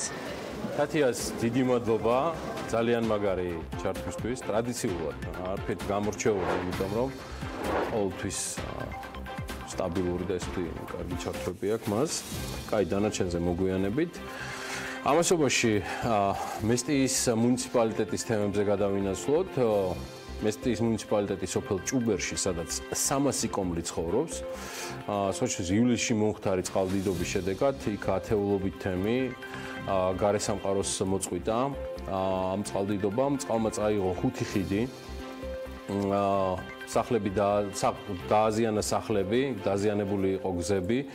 დინარის სანაპიროსთან სრულად განადგურდა ინფრასტრუქტურა, მაშინ საკმაოდ რთული სამუშაოს შესასრულებლად მინდა გითხრათ ჭუბერის თემში ალტერნატიული გზაც კი გაიხსნა და ასე ცდილობდა ადგილობრივი თუ ცენტრალური ხელისუფლება მომხდარი ბუნებრივი სტიქიის შედეგების აღმოფხვრას, თუმცა ისინი არ იყვნენ ერთადერთი, ვინც ამ ყველაფერში იყვნენ ჩართულები. სამუშაოები ჯერ კიდევ დასასრულებელია. მნიშვნელოვანი ნაწილი ინფრასტრუქტურის აღდგენითი სამუშაოების კომპანია ნესკრამი თავად და გენერალური კონტრაქტორი შერჩევამდე კომპანია ჯირსისთან პირდაპირ ხელშეკრულებაც გააფორმა, რომელიც თავის მხრივ გზების და ხიდების მშენებლობა რეაბილიტაციას ითვალისწინებს. ძალიან საინტერესო პროექტები იქნება და რაც ყველაზე მნიშვნელოვანია ადგილობრივებისათვის, სასიცოცხლოდ მნიშვნელოვანიც კი, როდესაც ისინი გარე სამყაროსთან კონტაქტისათვის სწორედ ამ გზებს და ამ ხიდებს იყენებენ, მით უმეტეს, როდესაც ასეთი სეზონი არის, ზამთრის სეზონი არის და ფაქტობრივად იკეტება ყველა გზა ამ გზების არარსებობის შემთხვევაში, რომ ჰქონდეთ ცივილიზაციასთან კავშირი.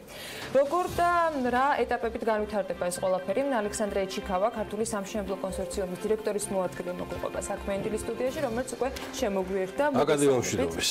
მადლობა ამის რომ ხართ ჩვენ. მადლობთ, კარგად. მეც გავაფორმებდი ჯიპისისთან ამ კერძო კომპანიის ადგილას პირდაპირ კონტრაქტს, ვიცი რა გუნდის შემადგენლობა, ვიცი რა ის ბექგრაუნდი, რაც რეალურად ამ არაჩვეულებრივ გუნდს აქვს და ამ გაგანია ზამთარში ასრულებენ იმ სამუშაოებს, რაც მიმდინარეობს და ჯამში როგორ მიდის, იმიტომ რომ ეს ჩვენ რაც ნახეთ 5 ივლისიდან მოყოლებული ჩვენ რაც ნახეთ იყო ნოემბერში გადაღებული კადრები, ანუ ზაფხულის შემდეგ რაღაც სამუშაოები ჩატარდა. ბოდიში. არა, ბრძანებ. ეს არის ნოემბრის მდგომარეობა, დღეს კიდევ არის ვითარება შეცვლილი რეალურად და რაღაცა ეტაპები დასრულებულია.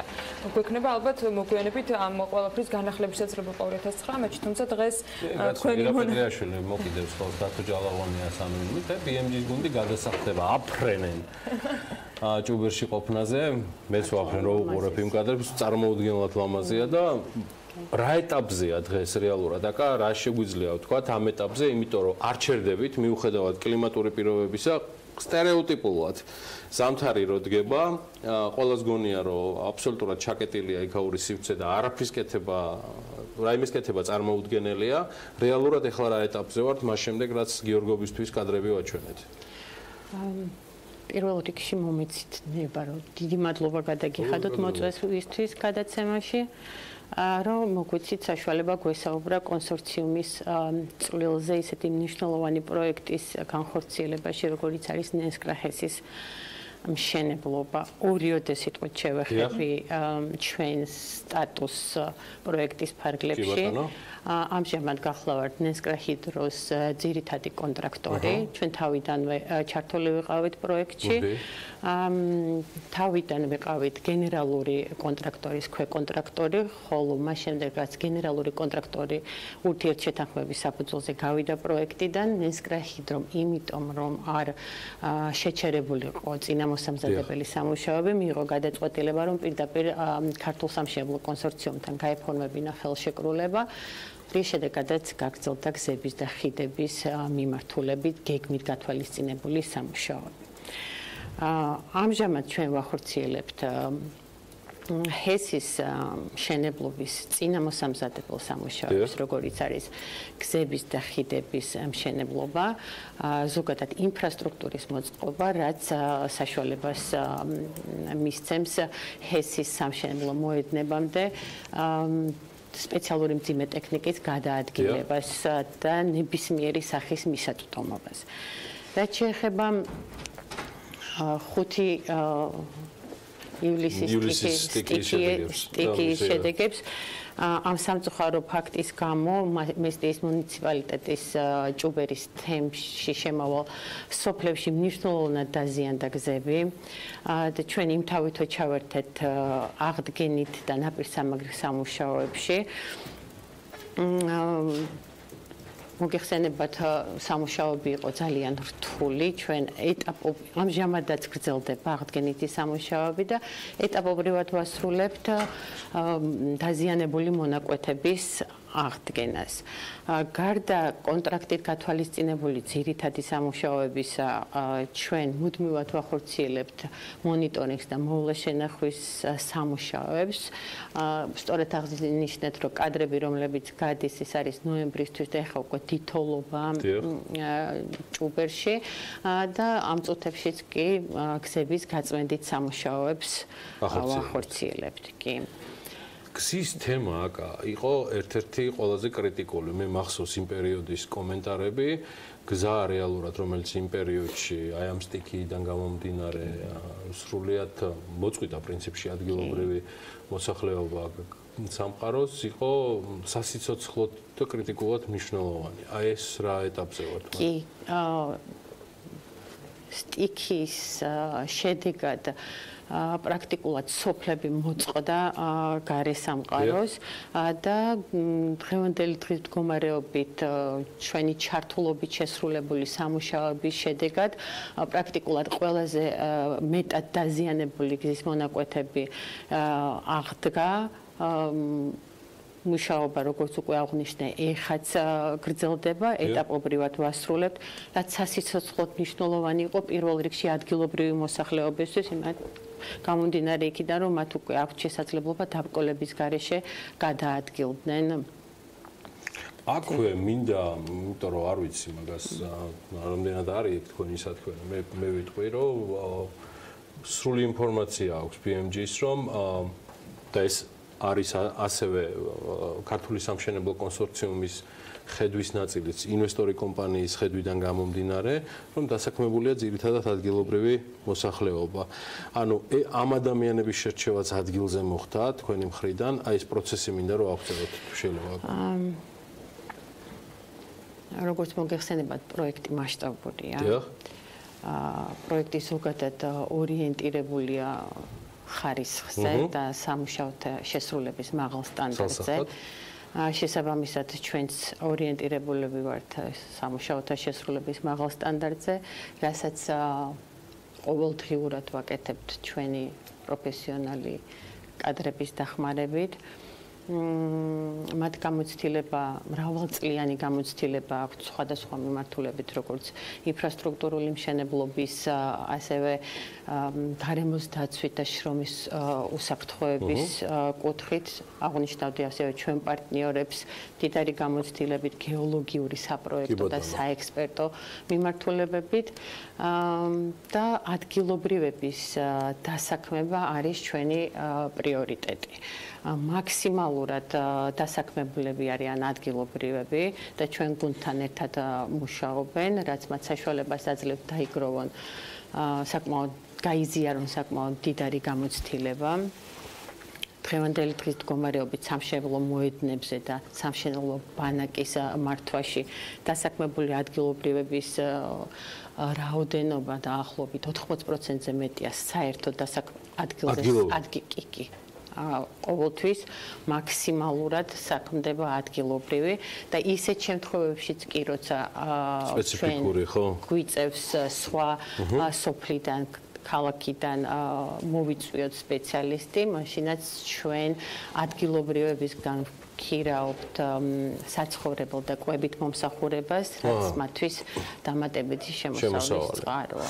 კარგი, აკა, შეიქმნება მაინც შემდეგი ნაბიჯი, ანუ რას გულისხმობ ამ შემთხვევაში, ეს მოსამზადებელი და სარეაბილიტაციო სამუშაოები როდემდე გაგრძელდება, როგორ არის ეს ყველაფერი გაწერილი და უკვე შემდეგ ეტაპზე რას გეგმოთ, რაზეც ხადია ვისაუბრებთ უკვე 2019-ში.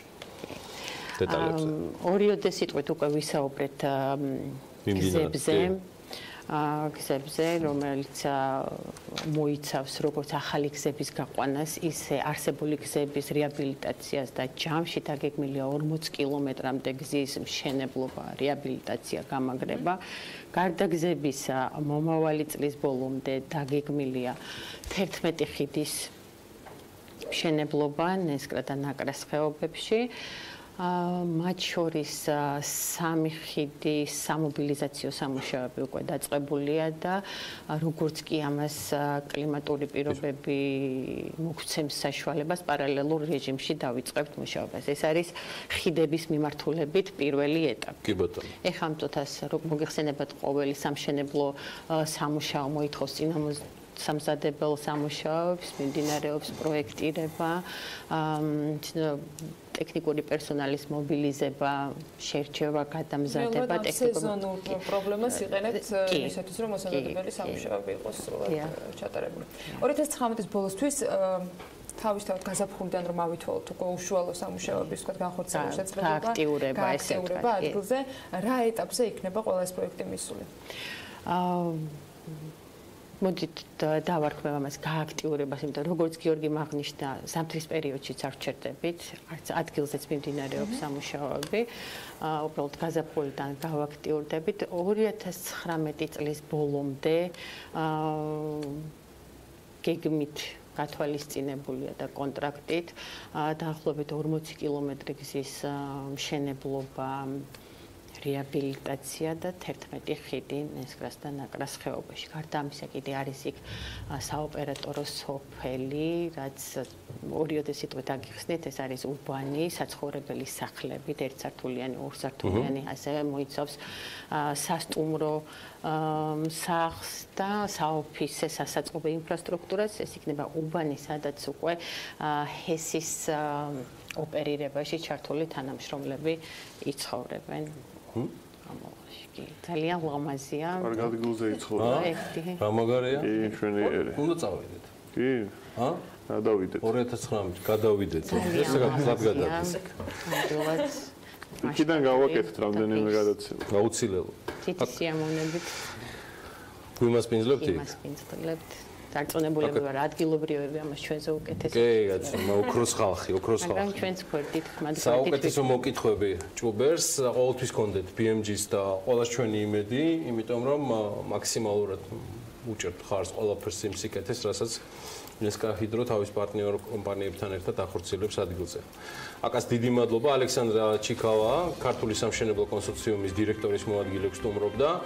სულ მალე, ალბათ რამდენიმე წუთში მასთან საუბრის ვიდეო ვერსიას ნახავთ უკვე BM.G-ზე, მაგრამ ძალიან ბევრი ინფორმაციას 2018 წლის სარეაბილიტაციო და ინფრასტრუქტურული სამუშაოების მიმდინარეობაზე და 2019 წლის გეგმებზე ბევრი სხვადასხვა ნიუსებით ნახავთ უკვე ამავე ვებზე. ასე რომ დაგველოდეთ, სტუმარს გავაცილებთ და სულ მალე დაგიბრუნდებით ზაზა აბაშიძის ფლანგვის დეტექტორით, ძალიან მაგარი ამბავი და კიდევ ერთი ზაზა არ არის რესპონდენტი, მაგრამ ჩვენთვის გამორჩეული რესპონდენტი შეაჯამებს ჩვენთან ერთად წელს. გიორგი პაპავა სულ რამდენიმე წუთში საქმიანი დილის პირდაპირ ეთერში.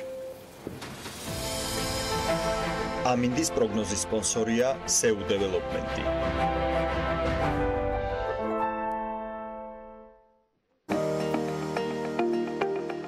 ამინდის პროგნოზის სპონსორია სადაზღვევო კომპანია უნისონი. თავისუფალი დაზღვევა თქვენი სიმშვიდისათვის.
ამინდის პროგნოზის სპონსორია SEU Development-ი.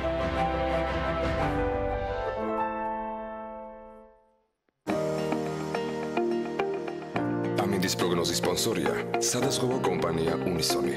თავისუფალი დაზღვევა თქვენი სიმშვიდისათვის.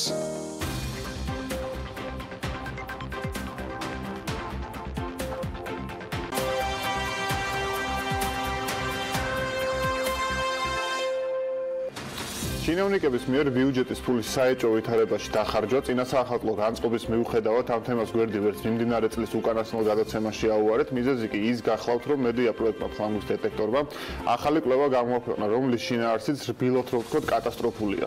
თავშივე აღნიშნა, რომ კვლევა აუდიტის სამსახურის ინფორმაციას და თავად ორგანიზაციის კვლევარების მიერ მოძიებულ მასალებს ეყრდნობა. მას ასე შევეცდები მოკლედ აღწერო მდგომარეობა. ბოლნისის მუნიციპალიტეტმა 2016 წელს გარე განათების სისტემის მომსახურებაზე და ტენდერი გამოაცხადა და საბოლოო ჯამში სერვისი 303.200 ლარად შეიძინა. აღნიშნული სერვისი ძირითადად სისტემის შეკეთებასა და ექსპლუატაციაში ყოფნას გულისხმობს. კითხვის ნიშნები კი პირველად მაშინ გაჩნდა, როდესაც გაირკვა, რომ მიუხედავად შემცირებული სამუშაოსა, 2016 წელს ტენდერის ღირებულება 83.000 ლარით უფრო ძვირი დაჯდა, ვიდრე 2015 წელს. ფასის დრამატული ზრდა მუნიციპალიტეტმა სხვადასხვა ბიუროკრატიული მიზეზით ახსნა, თუმცა აუდიტის სამსახურმა ეს მიზეზები დამაკმაყოფილებლად არ მიიჩნია და პირდაპირ დაწერა, რომ ფასის ზრდა არ უნდა მომხდარიყო. გადის კიდევ ერთი წელი და ახლა უკვე 2017 წელია. ბოლნისის მუნიციპალიტეტი ზუსტად იგივე სერვისის მიღებაზე კიდევ უფრო დიდ თანხას 360.000 ლარს იხდის. ტენდერს ისევ იგივე კომპანია შეფასება დევ+ი კვლავინდებურად უკონკურენტო გარემოში იგებს. აუდიტის სამსახური კვლავინდებურად გაკვირვებულია და საკუთარ ანგარიში პირდაპირ წერს, რომ სავარაუდო ღირებულება არასათანადოდ არის დათვლილი. ყველაზე მთავარი კი აი ახლა იწყება 2018 წელს მუნიციპალიტეტმა კვლავ გამოაცხადა გარე განათების ექსპლუატაციაზე ტენდერი და ამ შემთხვევაში მონაწილეობა შეფასება დევ+-ის გარდა სხვა კომპანიამ შეფასება აკაენერჯიმაც მიიღო. რის შედეგადაც სატენდერო ღირებულება დაახლოებით 120.000 ლარით შემცირდა და 255.000 ლარი შეადგინა. სწორედ ამ ფასად მოიგო ტენდერი შეფასება აკაენერჯიმ, თუმცა ფასების დამაზუსტებელი ცხრილის ატვირთვა 3 დღეში ვერ მოახერხა და კონკურსიდან დისკვალიფიცირდა, გამარჯვება კი დევ+-ის ხელში გადავიდა. თავის მხრივ ხარჯთაღრიცხვის ცხრილი არც დევ+-მა ატვირთვა 3 დღეში, რის შედეგადაც ტენდერი ჩაიშალა და მოგვიანებით ხელახლა გამოცხადდა. აუდიტის სამსახური ამბობს, რომ შეფასება დევ+-ი ხარჯთაღრიცხვის ატვირთვა უპრობლემოდ უნდა შეძლებოდა, ვინაიდან წლებია მუნიციპალიტეტს აღნიშნულ მომსახურებას უწევს, თუმცა კომპანიის მოტივაცია ნათელი ხდება მას შემდეგ, რაც ხელახლა გამართული ტენდერი კვლავინდებურად უკონკურენტო გარემოში ჩაივლის და შეფასება დევ+ი მას არა 255.000 ლარად, არამედ 340.000 ლარად მოიგებს. ანუ გამოდის, რომ ტენდერიდან ტენდერამდე ზუსტად ერთ თვეში კომპანიამ ორი სხვადასხვა ფასი დააფიქსირა და მათ შორის სხვაობა თითქმის 100.000 ლარია. გაინტერესებთ ალბათ რა შეა საქმე, ფლანგვის დეტექტორი უფრო ღრმად გაყვა ამ ამბავზე და აღმოაჩინა, რომ 3 წლის განმავლობაში უკონკურენტო მდგომარეობაში გამარჯვებული კომპანიის ანუ შეფასება დევ+-ის დამფუძნებელი და 50%-იანი წილის მეპატრონე იმ დროისთვის ბოლნისის გამგებლის მოადგილის, ახლა კი ბოლნისის მერის სიძე გახლავთ. გამოდის, რომ სერვისის შემსყიდველი და მიმწოდებელი ერთმანეთთან პირდაპირ ნათესაურ კავშირში არიან, რაც ინტერესთა კონფლიქტს წარმოადგენს და შესყიდვების შესახებ კანონმდებლობის ფეხქვეშ გათევლას ნიშნავს. ამ სიტუაციას კიდევ უფრო პარადოქსულს ის ფაქტი ხდის, რომ დავით შერაზადაშვილი იმ სატენდერო კომისიის თავმჯდომარე გახლავთ, რომელმაც თავის სიძეს აღნიშნული ტენდერი მოაგებინა. არსებობს რისკი იმისა, რომ მუნიციპალიტეტის მიერ დიდი ოდენობით საბიუჯეტო თანხები არის ზედმეტად გადახდილი. სწორედ ასე შეაფასა აუდიტის სამსახურმა ბოლნისის მერისა და მისი სიძის კომპანიის შორის არსებული შეთანხმება. სიტუაცია კიდევ უფრო ნათელი რომ გახდეს, გეტყვით, რომ შეფასება დევ+-ს ყველა იმ ტენდერში, რომელშიც გაუმარჯვია, დამკვეთი ბოლნისის მუნიციპალიტეტი იყო. ჯამში ასეთი 28 ტენდერი მოიგო, აქედან 22 მათგანი მას შემდეგ, რაც გამგებლის მოადგილეს და შემდეგ მერად დავით შერაზადაშვილი დაინიშნა. თავის მხრივ ამ ბოლო 22 ტენდერიდან 18 ტენდერი უკონკურენტო მდგომარეობაშია ჩატარებული. მოკლედ დასკვნების გამოტანა თქვენთვის და წესით რამდენიმე დაინტერესებული ორგანოსთვის უნდა მივანდოთ და შეხსენების სახით გეტყვით, რომ სულ რაღაც ერთი თვის წინ ევროპარლამენტმა საქართველოში მაღალი დონის ელიტური კორუფცია სერიოზულ პრობლემად მიიჩნია, რისი მიზეზიც პირველ რიგში ბუნდოვან მდგომარეობაში განხორციელებული სახელმწიფო შესყიდვები გახლავთ და ალბათ ესეც ერთ-ერთი ამის დამამტკიცებელი საბუთი შეიძლება აღმოჩნდეს.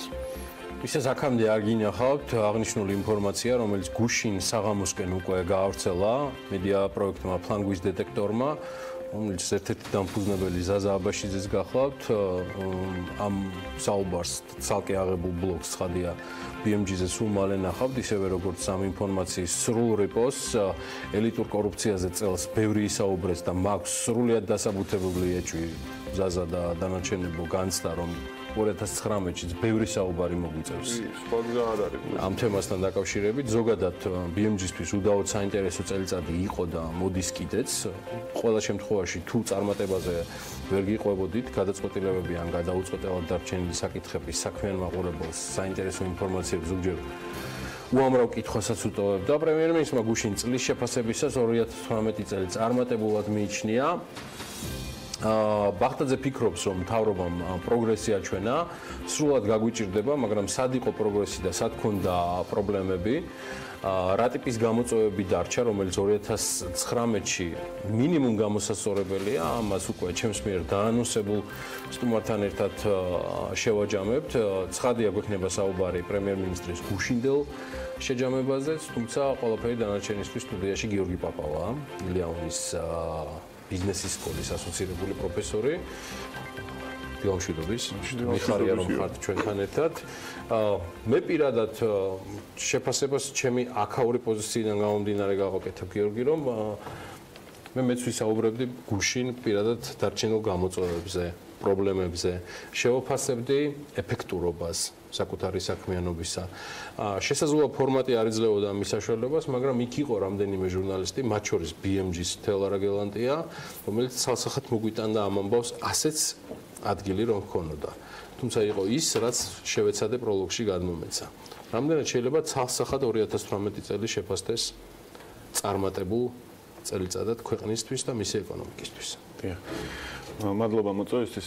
ფლანგვის დეტექტორის ნაწილს მინდა გამოვიხმიანო და ალბათ საინტერესო იქნება თქვენ ძალიან ბევრ კვლევას დებთ და შემდეგ ალბათ რო გავა ჩაეძიოთ რამდენად გავლენას ახდენს იგივე მუნიციპალიტეტებში ვთქვათ საომავლოდ და ამით ალბათ კიდევ უფრო მეტად დავინახავთ რა ღირებულება აქვს ამას რომ მუნიციპალიტეტში სადაც მაგალითად გაგრძელდება თუ არა იგივე ვთქვათ ბოლნისში ეს მსგავსი რაღაც მომავალ წელს თუ შეიცვლება ან სადაც რეაგირება იქნება თუ არა. მოთხოვნის ბოლნისის შემთხვევაში გააგრძელოს რისერჩი გააგრძელოს და აღმოჩნდა რომ იქ გამგებლის და გამგეობის ახლობელ კომპანიას ისეთი სათაურიც აქვს როგორც არის მაგალითად ალ კაპონე და ისიც მონაწილეობს ტენდერებში და ასე შემდეგ. ბევრი საინტერესო ის არის მიმართულება არის და ორივე მიმართულებით შეიძლება ითქვას რომ გაგრძელდება. რაც შეეხება 2018 წელს, მე მგონი ალბათ მთავარი გამოწვევა მაინც პოლიტიკური არასტაბილურობა იყო, რომელიც ამ წელს ახასიათებდა და ამ პოლიტიკური არასტაბილურობიდან გამომდინარე ბევრი რაღაც სიახლე მოხდა ქვეყანაში, იმ კუთხით რომ რაღაც მნიშვნელოვნად გაიზარდა რეგულაციების მიმართ დამოკიდებულება, იგივე თქვა საბანკო სექტორში და სხვა მიმართულებითაც ჩვენ ბევრი ნაბიჯი გადადგა ქვეყანამ, ასე თქვა ახალი რეგულაციების შემოღების მიმართულებით და მნიშვნელოვანი იქნება ამას რა გავლენა იქნება 2019 წელს. ერთ-ერთი მთავარი ალბათ რაც ცვლილება გვაქვს 1 იანვრიდან არის საპენსიო ფონდი და ძალიან საინტერესო იქნება სწორედ ამ მიმართულებით როგორ განვითარდება მოვლენები, იმიტომ რომ მე არ მაქვს განცდა რომ ჯერ ჩვენ სრულყოფილად გააზრებული გვაქვს როგორც ქვეყანას ის ეფექტები რაც შეიძლება საპენსიო ფონდს ჰქონდეს, როგორც დადებითი ასე უარყოფითი, ამიტომ მან ძალიან მნიშვნელოვანი იქნება ალბათ მონიტორინგის ფაქტორი. ზოგადად რაღაც ეკონომიკას რო შევხედოთ, გუშინ ამერიკიდან ჩემმა მეგობარმა მითხრა რაღაც ერთ ადგილს ვტკეპნითო და ზუსტად ალბათ ეს შეფასებაა სწორი ბოლონდროინდელი რაღაც საქართველოს ეკონომიკის განვითარების ჩვენ ვტკეპნით ერთ და იგივე ადგილს და მე ვდაობთ იმაზე 4%-იანი ეკონომიკური ზრდით შესაძლებელია თუ არა ადამიანებმა თავი იგრძნონ რაღაც სიღარიბე დაძლეული თუ უკეთ თუ ასე შემდეგ მე ვდაობთ რომ ეს ვერ გრძნობენ იმიტომ რომ უთანასწორობა ვიყენებთ სიღარიბის სხვადასხვა მაჩვენებლებს ერთით გაუარესებულია მეორეთი შემცირებულია გადავთ მე ჯადოსნური სიტყვა ინკლუზიური უნდა ახსენო ყველა კაცს აღებს შემდეგ ავიღებთ მშპ-ს ხანდავთვლით ლარში გაზრდილია მე გადავთვლის სხვა დოლარში სამხრეთში შეადარებ მოაკლებ აზერბაიჯანს და რაღაცა ჩაყობს სამზე და მიიღებ ყაზახეთის შედეგს. სერიოზულად რომ მიუდგეთ უფრო ამ საკითხს, ანუ ძალიან მნიშვნელოვანია რაღაც კონკრეტული ნაბიჯების გადადგმა სახელმწიფოს მხრიდან, რომელიც იქნება ერთი კონკრეტული გრძელვადიანი პოლიტიკის, ეკონომიკური პოლიტიკის ნაწილი. იმიტომ რომ ამ კუთხით ჩვენ შიგადაშიგ გვესმის ფრაზები, მე მაგალითად ეკონომიკის მინისტრს უსმინე ერთ-ერთ ტელევიზიაში სტუმრობისას და ის აშკარად დაფიქსირებს ყოველ შემთხვევაში ესე გაცხადებულად თავის ფილოსოფიას უწოდებს და თავისუფალ ბაზარზე აკეთებს აქცენტს, მათ შორის საუბრობს იმაზე, რომ რკინიგზაზე უნდა დაუშვათ თავისუფალი ოპერატორები, ასე შემდეგ, მაგრამ ამავდროულად ჩვენ ხედავთ, რომ საკმაოდ ბევრი ახალი რეგულაცია ემატება. მნიშვნელოვანია აიხსნას, როგორც მოსახლეობისთვის, ისე კერძო სექტორისთვის, როგორ არის შესაძლებელი ეს ორივე ერთდროულად. ანუ რატომ ერთის მხრივ ამკაცრებთ რეგულაციებს, იგივე თქვა ფინანსებზე ხელმისაწვდომობის კუთხით და ამავდროულად რატომ ვფიქრობთ, რომ თავისუფალი ბაზარი უნდა იყოს წამყვანი, ასე თქვა, ქვეყანაში ეკონომიკური განვითარების, რა ეტაპამდე ენდობა რეალურად ხელისუფლება და ეს უბრალოდ სიტყვებია თუ რეალურად მათი ხედვებია ესეთი და ამის შემდეგ უკვე იგივე თქვა ინკლუზიურობას რო დაუბრუნდეთ, ჩვენ ნახეთ პირველი განცხადება რაც ჰქონდა ეკონომიკის მინისტრს გაკეთებული, რომ უნდა გადავიდეთ უფრო ინკლუზიურობაზე, ასე თქვა. თუ ეს ინკლუზიურობა მობილურობა შესაძლებლობებში გამოიხატება, ამაზე უკეთესი არაფერი არ არის და ეს ერთ-ერთი მთავარი განმაპირობებელია კონკურენტული გარემოსი, მაგრამ ამისთვის უფრო ნაკლები ფაქტი უნდა მოხდეს ის, რაც ზაზამ ახსენა. უფრო მეტი შესაძლებლობა უნდა ჰქონდეს ყველას ხელმისაწვდომობა პროექტების, როგორც სახელმწიფოსი, ასევე ზოგადად ბაზარზე წვდომის კუთხით და ალბათ ერთ-ერთი ყველაზე მნიშვნელოვანი არის სწორედ ეს რაღაც მთავრობასთან კარგად ყოფნის ეფექტის გამორიცხვა, ასე ვთქვათ.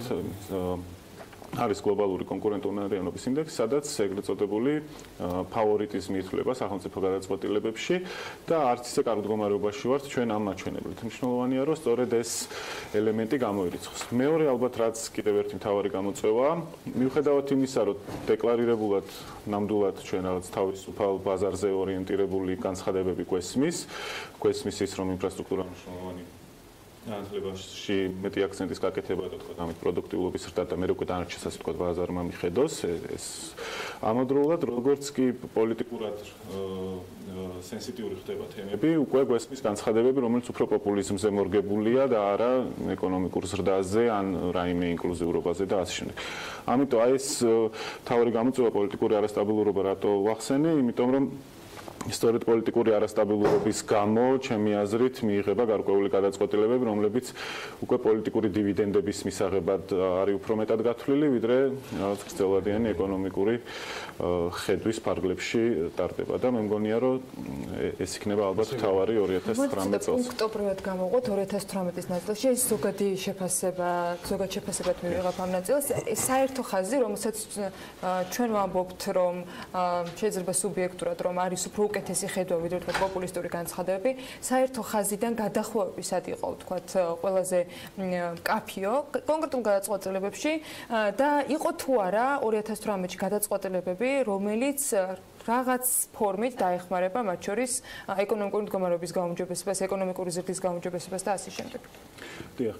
გადახვევები იყო ძალიან მარტივი. თუ ჩვენ გვჯერა თავისუფალი ბაზრის, მაგალითად საბანკო სექტორში ფინანსურ ინსტიტუტების, არა მარტო საბანკო სექტორის უნდა ვაცადოთ, როდის მაგალითად საპროცენტო განაკვეთები თავად დაიკლებს. ეს ტენდენცია იყო, როდის ბანკები, მით უმეტეს ის მსხვილი ბანკები, რომლებიც საერთაშორისო ბაზარზე არიან, როდის თვითონ მიხვდებიან თავიანთი პასუხისგებლობიდან გამომდინარე, რომ არ შეიძლება ადამიანს 237%-ში სესხი მისცენ და ეს მათ რეპუტაციულად მნიშვნელოვნად დააზიანებს. ეს იქნებოდა თავისუფალი ბაზრის მიერ. ჩვენ ამის ნაცვლად გავიგეთ განცხადებები ყველაზე მნიშვნელოვანი პირებისგან ალბათ პოლიტიკის განხორციელების კუთხით ამ ქვეყანაში, რომ ისინი ანგრევენ ქვეყანას, ჭამენ რაღაც ესეთი ტერმინები იქნა გამოყენებული. ამავდროულად ვატარებთ საპენსიო რეფორმას, რომლის წარმატება დიდწილად იქნება განპირობებული იმაზე, სწორედ ბანკებში, იმიტომ რომ პირველი 5 წელი ან ფასიან ხალხებში უნდა ჩაიდოს სახელმწიფოს დიდი ნაწილი, ან ასევე დიდი ნაწილი მოხდება ბანკებში.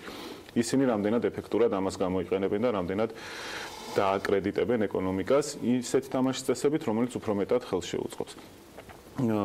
ეს იყო ალბათ ერთ-ერთი გადახვევა. ასევე აუცილებლად შეიძლება შევეხოთ იგივე თქვა, რაც მოხდა არჩევნების მეორე ტურის წინა დღეებში, როდესაც უბრალოდ ვალების განულების პროგრამა, რომელიც გამოყენებული იქნა როგორც პოლიტიკური ინსტრუმენტი და მნიშვნელოვნად დააზიანა რაღაც სტაბილურობის განცდა ქვეყანაში, იმიტომ რომ როდესაც ხელისუფლებამ მსგავს ნაბიჯს დგამს, ეს მომავალში ერთის მხრივ ხალხის განაჩენს მოთხოვნას, რომ მსგავსი რაღაცეები მოსთხოვოს ხელისუფლებას თუ ოპოზიციას და ამავდროულად უფლებას აძლევს მომავალში პოლიტიკურ პარტიებს, რომ მსგავსი არათუ დაპირებები გასცენ, არამედ განახორციელონ ესეთი ეფექტები.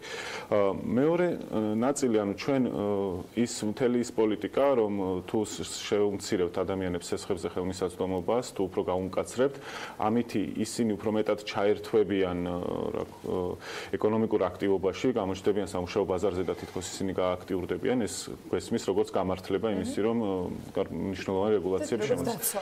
ასევე მათი თქვა არასწორი გადაწყვეტილება. ეს არ არის, რასაც თქვა თავისუფალი ბაზარის ჩვენ რეალურად შემოგთავაზებთ და თავისუფალი ბაზარი უფრო მეტად მიენდობოდა ამ ადამიანებს და მათი გადაწყვეტილების მიღების პროცესს. ჩვენ მათ უთხარით, რომ შენთვის ახლა არ არის კარგი სესხი, რომელთაც შენ შეიძლება ტელეფონს ყიდულობ და ამის ნაცვლად ჯობია შენ ცოტა ხანი გაიჭირო იყო ტელეფონოთ, მაგრამ აგერ არის სამუშაო ბაზარი და მოდი იქ მოდი და უფრო მეტად გააქტიურდი, ვალი აღარ გექნება, მაგრამ სესხიც აღარ გექნება. ტელეფონიც არ გექნება, მაგრამ უფრო მეტი შესაძლებლობები გექნება, იმიტომ რომ მაგალითად პირობითად არ იქნები შავციაში. ხო, ეს უფრო მეტად პატერნალისტური მიდგომაა, ვიდრე ის, რასაც ისინი თქვა დეკლარირებულად, იგივე როგორც პოლიტიკის განხორციელებაში ასახელებენ და მათ შორის, რა თქმა უნდა, არის ბალანსი, უბრალოდ მე ჩემი აზრით უფრო მეტი კომუნიკაცია საჭირო, არა ჩემთან და თქვენთან, უფრო ალბათ კერძო სექტორთან, რომ სად მივდივართ, ანუ რა არის ის შემდეგი ნაბიჯები, რომელსაც ფიქრობთ კერძო სექტორის კომუნიკაციის პრობლემაა ამ სტუდიაში. მე პრინციპში ყველას ვეკითხები ხოლმე ამ კითხვას, ვინც აი ამ თემებზე ვინც ყავს ხოლმე სტუმრად, ჩავარდნათ და გამოწევოთ. პრინციპში სუბიექტური იქნება ჩავარდნა. რჩება თუ არა სასამართლო როგორც ეკონომიკის შემოფერხებელი ფაქტორი, არსებული სიტუაცია რაც დღეს სასამართლოში არის და არის თუ არა ეს ერთ-ერთი ყველაზე სასწრაფო სფერო, სადაც უნდა მოხდეს გამოსწორება სიტუაციის რადიკალურად. ეს ხო არ არის, ბევრს გონია რომ მარტო რაღაც იურიდიული განშტოება აქვს ამას და რაღაცა ვერ ხედავს სხვადასხვა მნიშვნელოვან მიმართულებებს. ანუ რეალურად ჩემი თვალსაჩინით სასამართლოში არსებული სიტუაცია მნიშვნელოვანი ტორმოზი არის ეკონომიკის ზრდისთვის.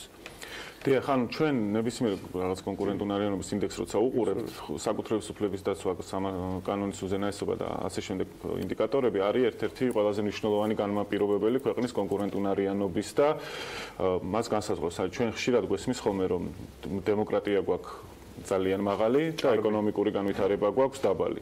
და რო ავიღოთ რაღაც ეკონომიკური, იქნება ეს არის გადასახადები თუ რაღაც სისტემა რომ დღეგის დაბრუნების ან ასე შემდეგ. ხო რაღაც ტექნიკური საკითხები, რომელთაც მოწყობილი ეკონომიკა და პირობითად არაეკონომიკური საკითხები, როგორც არის თქვა სასამართლო, საკუთრების უფლების დაცვა რაღაც რამდენად მიკერძოებულად მიიღება გადაწყვეტილებები. მე მგონია რომ დღეს საქართველოში უფრო ეს ახდენს აფერხებს ასე თქვა ეკონომიკურ განვითარებას, ვიდრე ის რომ თვითონ ეკონომიკა არ არის მოწყობილი სწორედ და რაღაც არ არის გადასახადების სტრუქტურა სწორი ან არ არის აქცენტი თქვა თავისუფალ ვაჭრობაზე ან რაღაც. პირიქით იქ თითქოს ყველა პირობა არის შექმნილი იმისთვის რომ მოიზიდო თუნდაც უცხოური ინვესტიცია, მაგრამ ჩვენ ხედავთ რომ მაგალითად მესამე კვარტალში ქონდა ჩავარდნა პირდაპირ უცხოური ინვესტიციების და ის რაც ქონდა იქიდან ძალიან დიდი ნაწილი იყო რეალურად რეინვესტირება და ჩვენ ხედავთ რომ ახალი ინვესტიციები საკმაოდ შენელებული ტემპით შემოდის ქვეყანაში და ესეც ალბათ ჩვენ სულ საუბრობთ იმაზე რომ პირდაპირ უცხოური ინვესტიციები არის ალბათ ეკონომიკის მომავალი ზრდის მთავარი განმაპირობებელი. ხანდახან იგივე თქვათ ეკონომიკის მინისტრისგანაც გვესმის რომ შეიძლება ესე არ იყოს და მაგალითი მოყვანილი იყო რომ შეიძლება შემოვიდეს უცბად ფული შოუს და წაიღოს და ეს არ იქნებოდა წამახალისებელი. მაგრამ თუ გავითვალისწინებთ იმას რომ პირდაპირ უცხოურ ინვესტიციებს ძალიან ხშირ შემთხვევაში მოყვება კონკრეტული ცოდნა როგორც ბიზნესის კეთების, ასევე ცოდნა უცხოური ბაზრების შესახებ, ასევე ის გამოცდილება, რაც მათ უკვე დაგროვილი აქვთ საერთაშორისო ბაზრებზე, აი ეს გავსი გამოცდილება ითარგმნება სწორედ იმ განათლების ნაკლებობაში, თქვა საქართველოში და ამ პრობლემის მოგვარების გზაც შეიძლება იყოს, იმიტომ რომ ჩვენ როცა საუბრობთ განათლებაზე, ეს არ ნიშნავს, რომ ცოტა ადამიანი ყავს, ვისაც პირობითად დიპლომი აქვს რაღაც სპეციალობით. ხო, ჩვენ ყავს ცოტა ადამიანი, რომელმაც იცის თანამედროვე სამყაროში, თანამედროვე ბიზნესის პირობებში, როგორ იყოს უფრო პროდუქტიული და როგორ შეძლოს უფრო ეფექტურად თავიანთი საქმიანობის წარმართვა. ამიტომ ჩემი აზრით პირდაპირ უცხოური ინვესტიციები სწორედ ამ კონკურენტუნარიანობის ამაღლების ერთ-ერთი შესაძლებლობა იქნება. რომ შევაჯამოთ, ანუ რაღაც პირდაპირ მაჩვენებლები რო ავიღოთ, თლიანში და პროდუქტის ზრდა გვექნება დაახლოებით 5%-თან ახლოს ალბათ წლის ბოლოს, რაც არის ისევ ნორმალური მაჩვენებელი, შორს არსად წაგვიყვანს, მაგრამ არც ძალიან უკან დავხვევს. ექსპორტ-იმპორტის მიმართებაში მიუხედავად იმისა, რომ ექსპორტი იზრდება ბოლო წელია, სალდოც გაზრდილია, ანუ ის ფაქტორი, რომ ჩვენ რაღაც უფრო მეტად შევძელით ჩანაცვლება არა, სხვათა შორის მან მნიშვნელოვანი ახალი ბაზრების ეფექტს შევხედოთ, იგივე თქვა ჩინეთის და ევროკავშირის, რაც უფრო შედარებით ბოლო პერიოდში გაიხსნა და აქ შევძლოთ კონკურენტუნარიანობის გაზრდა. უცხოური ინვესტიციების რაღაც ერთი სტაგნაცია გვაქვს და ალბათ უფრო მეტი ანალიზი ჭირდება კონკრეტულად ეს ამის გამომწვევი მიზეზებს. და საბოლოო ჯამში ის ყველაფერი რეგულაციების კუთხით, საპენსიო რეფორმის კუთხით და ამ შემდეგ ჩემი აზრით საჭიროებს ძალიან მნიშვნელოვან ანალიზს, როგორც კი წელი დაიწყება. აქამდეც უნდა გაკეთებულიყო ეს, მაგრამ ჩვენ როგორც ქვეყანას დღეს არ გვაქვს არც ნება და რაღაც კუთხით არ შესაძლებლობა რომ ჯერ გავზომოთ რაღაც და მერე მივიღოთ გადაწყვეტილებები. რომ რეალურად შარშან წირვამ სტუდიაში ამ დროს ყოფილიყავი, ზუსტად იგივე გამოწვევებს ასახელებდი, რაც დღეს. ან ზუსტად იგივე რჩება, რაც ძირითადი ნაწილი ყოველ შემთხვევაში. მაგიტომაც ვკეპნით. თუმცა იგივე თქვა პოლიტიკური კუთხით ბევრი ახალი ცვლილება იყო და იგივე თქვა იმ რეგულაციების კუთხით რაც საბანკო სექტორზე ამხელა საბანკო სისტემაში ამდენი ახალი რეგულაციას ყოველ შემთხვევაში ჩვენ უფრო გვესმოდა არა მთავრობის წევრებისგან რომ ეს პრობლემაა, მაგრამ წელს ჩვენ ნახეთ რომ ხელისუფლებამ რეალურად ძალიან კონკრეტული მნიშვნელოვანი ნაბიჯები გადადგა. ერთი დადებითი რაც მინდა გამოვყო არის რომ ძალიან ბევრი ეგრეთ წოდებული რეგულაციის გავლენის შეფასებები კეთდება, რაც ეხლა ვიწყებთ ამასაც ჭირდება ალბათ გარკვეული კულტურა და იმედი მაქვს რომ მომავალში უფრო მეტად იქნება ეს მეთოდები აპრობირებული იმისთვის რომ რეალურად კვლევაზე დაფუძნებული გადაწყვეტილებები მივიღოთ უფრო მეტად პოლიტიკის წარმართვისას. მადლობა გიორგი პაპავას, ბედნიერი წელი მას, ჩვენს მაყურებელს, სილაუნის ბიზნესის სკოლის ასოცირებული პროფესორი აჯამებდა ჩვენთან ერთად წელს, არ მოგაკლდებათ მისი ყურადღება და ანალიტიკა 2019-ში, სტუმარს გავაცილებ და Forbes-ის 2018 წლის კიდევ ერთი გამარჯვებული კომპანიის, ჯორჯია დირსის გენერალური დირექტორი ბესო ჯუფურავილი იქნება სულ მალე ჩვენი სტუდიის სტუმარი.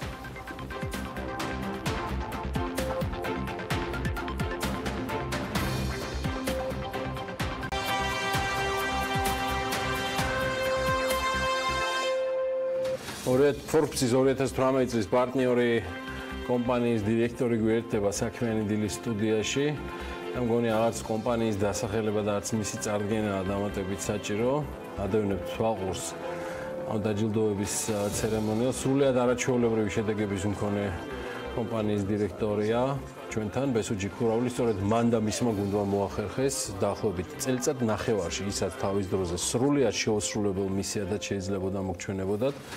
2018 წლის ბოლოს კომპანია უკვე ახერხებს, რომ გაყიდვების ტემპის ზრდის შედეგად დირსის დამფუძნებელს და საქართველოს ერთ-ერთ მნიშვნელოვან ინვესტორს, შაჰინ მოუსუმოვს სხვა პროექტებშიც შეეხიდოს. ეს პირადად ჩემი დაკვირვებაა და შეფასებები, თუმცა დირსის და ჯორჯიას ირგვლივ ბევრი საინტერესო ამბავი ხდება, რაც გვაძლევს საფუძველს, რომ წელიწადით შევაჯამოთ და 2019 წლის გეგმებზეც უფრო დეტალურად ვისაუბროთ, ის რაც ვერ მოხერხდა რესპუბლიკას სცენიდან საზეიმო ცერემონიალისას. ასე რომ ქალბატონებო და ბატონებო, ბესო ჯიფურავილი, ჯორჯია დირსის დირექტორი. მშვიდობის. მოგესალმებით. მიხარია რომ ესეთი ტემპის შემდეგ მაინც მოახერხეთ და ბაქოდან კვლავ ჩვენთან ერთად. კი, აუცილებლად. ძალიან დიდი მადლობა რომ წლის ბოლოს შეჯამების საშუალებას მაძლევთ. ბევრი საკითხია კიდევ განსახილველი. მაინც 2018-ის მონაგარზე ბესო ის რაც თქვა სიუჟეტებით ვერ გადავეცით, იმიტომ რომ ეს მაინც დაჯილდოების ნაწილი იყო და ამდაგვა როგორ შეიძლება 2018 წელი შეფასდეს თქვენი გადმოსახედიდან და გეგმებზე უკვე მერე ვისაუბროთ. კიდევ ერთხელ გავიმეორებ, რომ ძალიან რთული წელი იყო, ძალიან ბევრი გამოწვევა იყო. Forbes-ის ჯილდო კულმინაცია იყო, თავისთავად ძალიან დიდი სიურპრიზი იყო ჩემთვის და ამის გამო ჩვენი კომპანიის სახელით კიდევ ერთხელ დიდი მადლობა. ჩემ კარიერაში აუცილებლად დარჩება ეს როგორც მნიშვნელოვანი მოვლენა. რაც შეეხება შედეგებს, ჩვენ დღითი დღე, ანუ მთელი წლის განმავლობაში ვეწეოდით ისნის რაიონის პოპულარიზაციას და თავისთავად ჩვენი უძრავი ქონების რეალიზაციას უწყობდა ხელს. ჩვენ მივაღწიეთ ნიშნულს, რომელიც არის ყოველი მეოთხე ვიზიტორი ჩვენს ტერიტორიაზე, ანუ ისეთ საინტერესოა დირსის პროექტი, ყოველ მეოთხე ვიზიტორი იძენდა ბინას. ეს არის ჩვენი დაინტერესებული ადამიანებიდან ყოველ მეოთხე მიყიდა ბინა 2018-ში საშუალოდ. რაც არის ძალიან კარგი ნიშნულია, ვისაც ესმის ეს, ანუ რაზე მაქვს საუბარი, აუცილებლად მიხვდება. ამის გარდა, ანუ ჩვენ მქონდა რეკორდული მაჩვენებლები გაყიდვების, ვფიქრობ, რომ სწორად მოვერგეთ იმ ბაზრის ფორმირების პროცესს, რაც წელს დაიწყო და ალბათ მომავალ წელს კიდევ გაგრძელდება და რაღაც პროდუქტების ცვლილება მოგვიწევს მომავალ წელსაც. და შესაბამისად, ანუ ვფიქრობ, რომ ჩვენი შედეგების შესახებ ინფორმაციები ალბათ მომავალი წლის პირველ კვარტალში ბაზრის კვლევის კომპანიები დადებენ და იქ გამოჩნდება უკვე რომელ რეიტინგში რომელ ადგილზე ვართ. მე ვფიქრობ, რომ ერთ-ერთი საპატიო ადგილი გვექნება და მომავალი წლისთვისაც ჩვენ მზადებით ახალი ბაზრის გამოწვევების მიხედვით, ახალი რეგულაციები, მოთხოვნები ბაზარზე შეცვლილია. შემცირდა კვადრატულების მოთხოვნა, ანუ ერთეულ ოჯახზე, ცოტა. ანუ უფრო პატარა ფართს უფრო პატარა ფართს, კი, ჩვენ მიუხედავად იმისა, რომ უკვე დაგეგმილი ქონდა შემდეგი ეტაპი და პროექტიც არსებობს ამის თავის მშენებლობის ნებართვით. ეხლა დავიწყეთ გადალაგება, ანუ პროექტის შედარებით აქცენტს ვაკეთებ მცირე ზომის ბინებზე, რა თქმა უნდა, დიდი ზომის ბინებიც იქნება, აქ საუბარია 40 კვადრატულიდან 90 კვადრატულზე იქნება ნავირების საშუალება. ვისაც უნდა ანუ გაერთიანება, ანუ სწორედ ისეთ პროექტს გავაკეთებთ, რომ გაერთიანებს და დიდი ბინაც იქნება, ამიტომ ვცდილობთ, რომ შემდეგი პროექტი მოვარგოთ ბაზრის ახალ გამოწვევებს. ყველანაირ მოთხოვნას რეალურად რომელიც არსებობს ფასიდან თუ თქვათ შესაბამისად ინტერესიდან გამომდინარე. კი, ეხლა რეგულაციების მიხედვით ფასები მშენებლობის ცოტათი იზრდება, ამიტომ ძალიან მნიშვნელოვანია სახადრო სისტემთან დაკავშირებული რეგულაციებს გულისხმობთ? დიახ, ანუ მაგასაც გულისხმობ, ასევე ცოტა გართულდება დაკრედიტების კუთხით საკითხები, შესაბამისად, უფრო დაბალ ბიუჯეტიან, ჯამში დაბალ ბიუჯეტიან ვინებზე ვაკეთებთ აქცენტს. კვადრატულობა შეიძლება არ შეეხოს პირიქით გაიზარდოს, თუმცა ჯამში ვინის ღირებულება უფრო შედარებით დაბალ ბიუჯეტიანი იქნება. საინტერესო არის თვითონ უბნიდან გამომდინარე ხომ არ არის ეს ინტერესი თქვენი დაკვირვებით, იმიტომ რომ მაინც შედარებით ცენტრა, ანუ ისნის ტერიტორიაზე მაინც ვისაც დაბალი ბიუჯეტი აქვს გათვლილი თქვათ იგივე ბინაზე, უფრო ისინი მოგმართავენ და თქვენი ფასებიდან გამომდინარე თავის მხრივ ირჩევენ. ზოგადად ანუ ბაზარს თუ შეაფასებთ, ანუ ყველაზე დიდი წილი საშუალო და დაბალი სეგმენტი არის და შესაბამისად ანუ ესე ვერ ვიტყოდი რომ მაინც ისანში არის ესეთი ფასები ან ესეთი მოთხოვნები. დიღომი არის ერთ-ერთი აქტიური უბანი, დიღომში ყველაზე დაბალი ფასებია დღეს და მიუხედავად მაგისა, ანუ მაინც პატარა ფართებს თავაზობს მწარმოებელი, ანუ მშენებელი კომპანიები ბაზარს. ამიტომ მაინც განსაკუთრებულად ესე ისანს ვერ ვიტყოდი.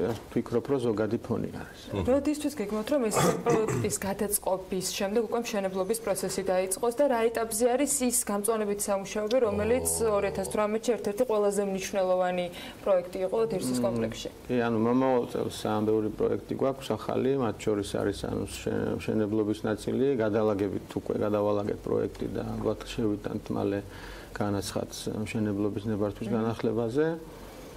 ეს გვერდზე რომ მოვიტოვოთ, ანუ ჩემთვისაც პირადად ძალიან მნიშვნელოვანი პროექტი არის გამწვანების პროექტი. იცით რომ მთელი წლის განმავლობაში თბილისის მერიასთან ძალიან რთული მოლაპარაკებების შემდეგ დავასრულეთ შეთანხმება და მინიმალური მოთხოვნა რაც ახლა ჩვენი შეთანხმებით არის 7.5 ჰექტარი 75,000 კვადრატულზე გვაქვს ვალდებულება რომ ავაშენოთ საზოგადოებრივი პარკი, თუმცა ჩვენ კონსულტაციებით შიგნით დამფუძნებელთან ერთად გადავწყვიტეთ, რომ ეს პარკის ტერიტორია დაახლოებით 14 ჰექტარზე გავრცელდება. ანუ მთელი ტერიტორიის 14 ჰექტარი, 47 ჰექტარიდან იქნება საზოგადოებრივი პარკი. მიუხედავად იმისა, რომ ისანში ძალიან ბევრი არის გამწვანება და ბევრი სკვერები არის, ასევე ყველაზე დაბალი ნიშნული არის ჰაერის დაბინძურების.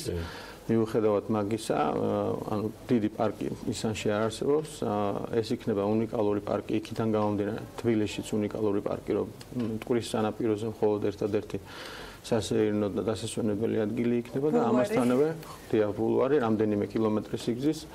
იმედი მაქვს მომავალში კიდევ შეიძლება მაგის გაგრძელება და არის მაგის რესურსიც და ეს იქნება უნიკალური პარკი როგორც თბილისისთვის, ასევე ისნისთვის და აბსოლუტურად ღია ყველა სხვა სამეზობლო უბნებიდან. ანუ არა მხოლოდ თქვენი კომპლექსის მაცხოვრებლების ჩვენი კომპლექსისთვის. კარგი ამბავია მეგონი ეს. ძალიან კარგი ამბავია, იმიტომ რომ აქცენტს ვაკეთებ ჯანსაღი ცხოვრების წესზე, მასტიმულირებელ სივრცეებს ვაკეთებთ, იქნება ყველას შესაძლებელი, ანუ მოედანი თუ კი რამე სპორტი არსებობს, ყველას იქნება შესაძლებლობა. მაგის გარდა ახლა პარკის მშენებლობამდე უნდა გადავაკეთოთ ერთ-ერთი მოედანი, ჩვენ ვფიქრობთ, რომ კალათბურთის, სტრიტბოლის პროფესიონალური სტანდარტების მიხედვით გვინდა ერთი მოედნის აწყობა, სადაც ვფიქრობ, რომ ამ ნაწილში საზოგადოება აქტიური იქნება. და მომავალ წელს გვექნება ძალიან ბევრი შეჯიბრებები და წელსაც არ აკლებდით აქტიურობით ამ სპორტული ღონისძიებებს. კიდევ ერთი ძალიან წელს უფრო ფეხბურთში გვქონდა. ანუ ეხლა გააკეთეთ გულშემატკივრებს ეკნება. ვფიქრობთ, რომ ეს საერთაშორისო სტანდარტების მიხედვით ერთი სტრიტბოლის მოედანი არ დააკლდებოდა თბილისს. არაწყენდა. ჩემთვის და სხვათა შორის ამ სტუდიაში მოსული ძალიან ბევრი სტარტაპ კომპანიისათვის, მათთვის, ვინც ახლა იწყებს ბიზნესს, ან გარკვეულწილად პირველი ნაბიჯები გადადგმული აქვს, იყო ძალიან საინტერესო შეთავაზება ფართების დათმობა, რომელიც სტარტაპებისათვის დირსმა გადაწყვიტა. ამ პროექტის განვითარების რა ეტაპზეა ხართ დღეს? ვინმე უკვე არის თუ არა თქვენი მობინადრე, რომელიც საკუთარ ბიზნეს დირსში იწყებს და ვინც ის მომავალში რა ხდება? ეს პროექტი დავიწყეთ ლარისა პატარაიასთან ერთად, მისი ინიციატივის მოხდა თავიდან ამ პროექტის დამუშავება, შემდეგ უკვე ფრთების შევასხით. ჩვენ ეს სამუშაო საზიარო სივრცეები გამოვყავით და ახლობით თავიდან გამოვყავით 30 ფართი, თუმცა პირველივე შეხვედრის შემდეგ, როდესაც პრეზენტაცია გავაკეთეთ, ანუ არ ვიცი სხვა სიტყვა დავარქვა მოვაწყდა ხალხი ან მათი პატრიოტიზმი. დღეს დღეობით უკვე 100-ზე მეტი ახალი დამწყები ბიზნესმენი გვყავს კომპლექსი, რაც ვიცი სასიხარულო არის და ჩვენი კამერა და მიკროფონი დღეს უნდა ჩავევია. საინტერესო ხალხს აღბოლოჩი. იქ არიან ხელოვანებიც არიან, ბიზნესმენებიც და ვისაც უნდა ბიზნესი კეთება და ეხა იდგავს ფეხს ყველა. მოკლედ 2019-ში ბევრი და მოუსვენარი ამბავი გვექნება. კი, აუცილებლად მინდა აღვნიშნო სტუდენტური პროექტი, რაც თქვენ ეთერში თბილისის სახელმწიფო უნივერსიტეტის რექტორთან ერთად გავაკეთეთ. ანუ გარდა იმისა, რომ გქონდა რაღაც პროექტი და ის დავასრულეთ წარმატებით, ამის გარდა ჩვენ შეთანხმების ფარგლებში გქონდა სტაჟირების პროგრამა, მინდა იცოდეთ, რომ 20-ზე მეტმა სტაჟიორმა გაიარა უკვე სტაჟირება დირსში. ძირითადად მარკეტინგი, გაყიდვები და იურიდიული, თუმცა მე ვფიქრობ, რომ ანუ საკმაოდ მრავალრიცხოვანი სტუდენტები დავასრულეთ. გარდა თბილისის სახელმწიფო უნივერსიტეტისა, ასევე კავკასიის უნივერსიტეტიდან მოვიწვიეთ შემდეგ რამდენიმე სტუდენტის და ამას მომავალ წელს გავაგრძელებთ. დარჩენით როგორ არ დარჩა? დარჩა ბევრი დარჩა. მოკლედ წარმატებებს გისურვებთ საერთაშორისობრივი ამბები კონტროლი 2018 წლის განმავლობაში. ეხლა ცდილობ გავიხსენო რამ არ გამოჩეს, მაგრამ მგონია რომ მრავალფეროვანი იყო ხოლმე ინფორმაციები. თქვენი ეთერიდან ვისარგებლოთ დირსის მოსახლეობას მიულოცავ დამდეგ ახალ წელს. ძალიან დიდი მადლობა უნდა უთხრა, ანუ რამდენჯერმე შევხვდით ამ მუშაობის პროცესში სხვადასხვა საკითხებზე. ძალიან კმაყოფილი ვარ, რომ არის უაღრესად კულტურული და განათლებული ხალხი დასახლებული და ეს ალბათ მომავლისთვისაც იმის განვითარებისთვის ძალიან კარგი საკითხი დღეო იქნება. Pesuji Kuraule as ჯორჯია დირსის დირექტორი, ჩემგან კიდევ რახან ბესომ უკვე დირსის მოსახლეობას მიულოცა დამდეგი დღესასწაულები, მე დირსის არაჩვეულებრივ გუნდს, as ჯორჯიას არაჩვეულებრივ გუნდს, ბესოს გუნდს ულოცავ დამდეგ დღესასწაულებს, მადლობა არაჩვეულებრივი პარტნიორობისთვის და წარმატებები კიდევ თქვენ რეკლამის შემდეგ დაგიბრუნდებით, როგორც კი სტუმარს გავაცილებთ. ნინი ლოგურაშვილი უნდა შემოგვიერთდეს ვიდრე რეკლამაზე გავალთ. ბევრის მოსწრება გვინდა და გიორგიმ იჩქარასდა, მაგრამ ეს არაფერი, ასე თუ ისე 2018 ყავს გასაცილებელი და იქამდე 2019-ის დასახვედრათაც უნდა მოამზადოთ. ანუ კაჭოხაძე მსოფლიოს მასშტაბით ახალი წლის განსაკუთრებული აღნიშვნის ტრადიციის მქონე ქალაქები უკვე გაგვეცნო, მაგრამ უმეტესობა ალბათ მაინც თბილისში შეხვდება დამდეგს. მოგზაურობა კარგია, მაგრამ არც დედაქალაქში განწყობის შექმნისთვის დაიშურეს ძალღონე, საგანგებოდ მორთული ქუჩებით, სხვადასხვა უბნებში გამართული შეტევებით მოგრძალებული თუ მასშტაბური კონცერტები თბილისელებს შობა ახალი წლის დადგომის მოახლოებას ნამდვილად არ დაავიწყებენ და მაინც როგორ დაგვეგმოთ ახალი წლის უქმე დღეები მხიარულად და როგორია არჩევანი ამაში სრულად ნინი ლოგურაშვილი გაგვარკვევს, რომელიც დედაქალაქის მთავარ ნაძვისხესთან დილიდან მივიდა ნინი დილამშვიდობის ქუდით დაუხურავს. დილამშვიდობის ანა მოგესალმებით, მივესალმებით ჩვენს მაყურებელსაც. თბილისის მთავარ ნაძვისხესთან დილიდან ხალხმრავლობა არის აქ საახალწლო სოფელი 1 საათში, დაახლოებით 12 საათზე უკვე გახსნათ უნდა გამოცხადდეს. ამიტომ ვინც აპირებს აქ მოსვლას ძალიან თბილად უნდა ჩაიცოს, იმიტომ რომ ძალიან ცივა და ახლობით -1500 გრადუსი არის, მაგრამ აქ ვიღაცები ძალიან თბილად არიან და მე მინდა ზღაპრულ სამყაროში ზღაპრული და სუპერ გმირები გაგაცნოთ. ბავშვებს აქ აი ასეთი გმირები დახვდებიან. ტროლი აქ არის, გამარჯობა. მეორე ტროლიც აქ არის, ურჩხულიც დახვდებათ აქ ბავშვებს. მონსტრების კორპორაცია, როგორ ახარ? აი ესეთი სუპერგმირები დახვდებათ აქ ბავშვებს, მაშა დედათვიც აქ არის, ჩვენი ვირიც აქ არის, გამარჯობა. დაგველაპარაკები? არ დაგველაპარაკები? კარგი.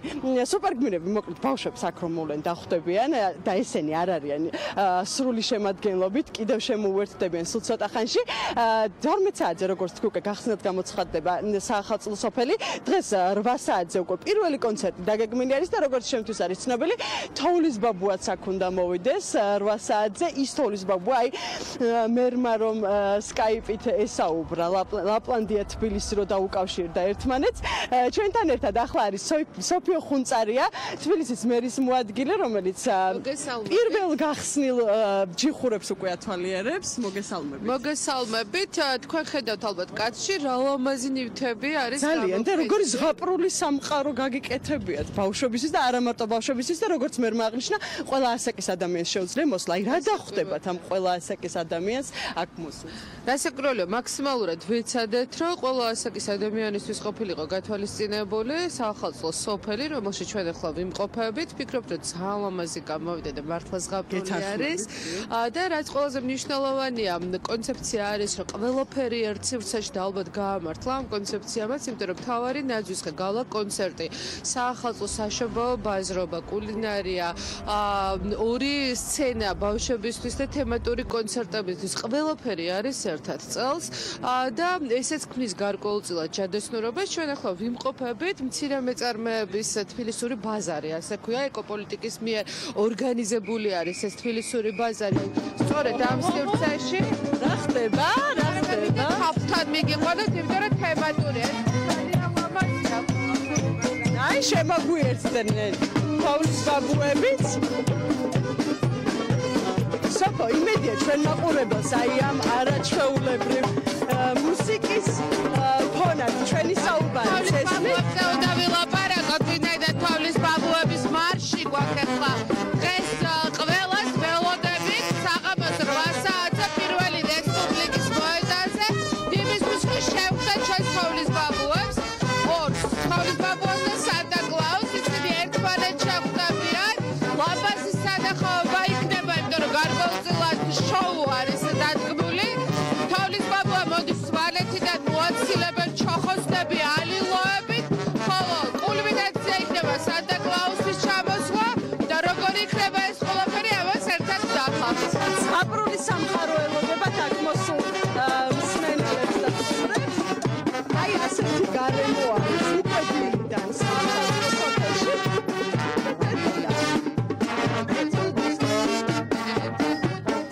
იმედია კარგ განწყობაზე დაგაყენებთ თქვენ ჩვენი მაყურებლებით. მე ცოტა გავუცდები ამ ხმაურს. როგორც სოფიო ხუნწარიამ აღნიშნა, დღეს პირველი კონცერტი 8 საათზე საახალწლო სოფელში უკვე დაგეგმილი არის. 12 საათზე უკვე შეგიძლიათ რომ მოხვიდეთ, აქ ყველაფერი გახსნილი იქნება და ეს ყველაფერი ღონისძიებები, რომელიც 28 დეკემბრიდან დღეიდან 13 იანვრის ჩათვლით გაგრძელდება, თბილისის მერიას დაახლოებით 2 მილიონ ლარამდე უჯდება. მადლობა ნინის. მოგეთ შეგვიძლია უკვე პარასკევის საღამოს დავგეგმოთ, ვისაც განსაკუთრებით გარეთ შეხვედრა და ბავშვებისათვის ასეთი ზღაპრული გარემოს ჩვენება სურს, თუმცა იქამდე ჯერ საქმიანი დილა, სამუშაოდ რო გვაქვს ჩასატარებელი და არაჩვეულებრივი სტუმრები გვყავს გასამასპინძლებელი. რამდენიმე წუთში რეკლამის შემდეგ მათ უმასპინძლებთ.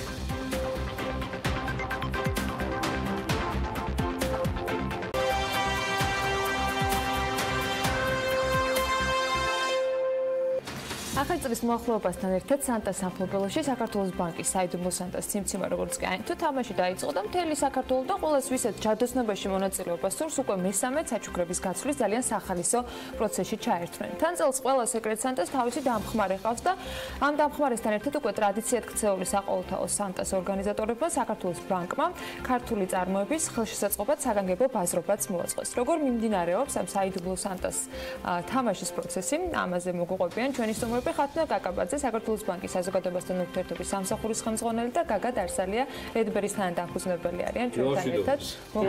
მადლობა მისთვის რომ მოხვედით. წინა საახალწლო დღეებში განსაკუთრებით გადაღლილები, გათანგულები არიან საქართველოს ბანკის საზოგადოებასთან ურთიერთობის დეპარტამენტი, მისი ხელმძღვანელი და გუნდი და პარტნიორები. მათი ეს ხდება ყოველ წელს, ისევე როგორც ასოცირება ამ ბანკთან ახალი წლის არის პირდაპირ დაკავშირებული და ავიც ვეცდებით ახლა ძალიან მოკლედ, ძალიან არ გადავღალოთ ჩვენი სტუმრები, რომ ამბავი მოვყვეთ. წელს როგორ ჩაიარა ხათუნა? მოგესალმებით, მივესალმებით თქვენს მაყურებელს. კი, ნამდვილად ესეა ახალი წელი, რატომღაც ესე ხდება, რომ საქართველოს ბანკთან ძალიან აქტიურად არის ასოცირებული.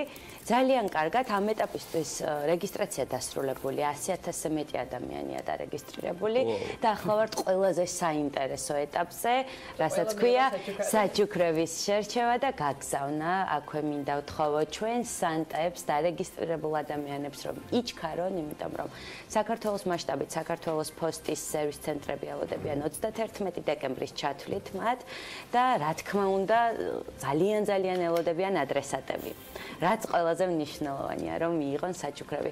ანა ისე კარგად ჩამოაყალიბა ყველაფერი, რომ ხო, მაინც თქონდა დაგიტოვა, წელს ვიცი, რომ ცოტა განსხვავებული არის, კიდევ უფრო მრავალფეროვანი არის და თან საახალწლო ბაზრობის მოწყობითაც დაკავდით, მოკლედ საქმე დაიმატეთ, მაგრამ სამაგრად გაუმარტივდოთ საქმე იმ ადამიანებს, ვინც თამაში არიან ჩართულები და რა თქმა უნდა, მათ ვინც საჩუქრები უნდა მიიღონ.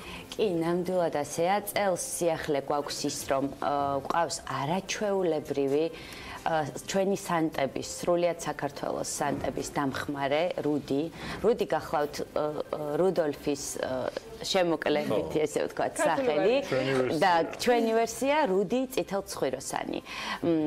ეს არის მართლაც საოცარი, ძალიან საყვარელი, ძალიან საინტერესო პერსონაჟი, რომელიც ჩვენ სანტებს ეხმარება დაწყებული რეგისტრაციის პროცესიდან დასრულებული საჩუქრების შერჩევაში. უსაყვარლესი ტიპია მართლაც, ამაზე დეტალურად კიდევ გაგა გვეტყვის, თუმცა იმდენად შეუყვარდა ხალხს ჩვენი რუდი წითელცხვიროსანი, რომ ჩვენ მეგონი ყველა იცოდა გვერდზე ვართ უკვე თვითონ მთელი პროექტის მასშტაბით, იმიტომ რომ მართლაც საოცრად კომუნიკაბელური, აქტიური ახალი წლის ექსპერტია, მოკლედ რომ ვთქვათ და ყველაფერი იცის ამის შესახებ. ხო, უნდა ჩააბიზნესმედიოს აუცილებლად რაღაცა და რუდი ექსპერტიც გახადა. ეხლა მითხარი რუდოლფი ექსპერტზე, რომელიც არის არაჩვეულებრივი დარგში გვაყვა ექსპერტი და ეგეც შეიძლება რუდი და წითელცხვიროსანი.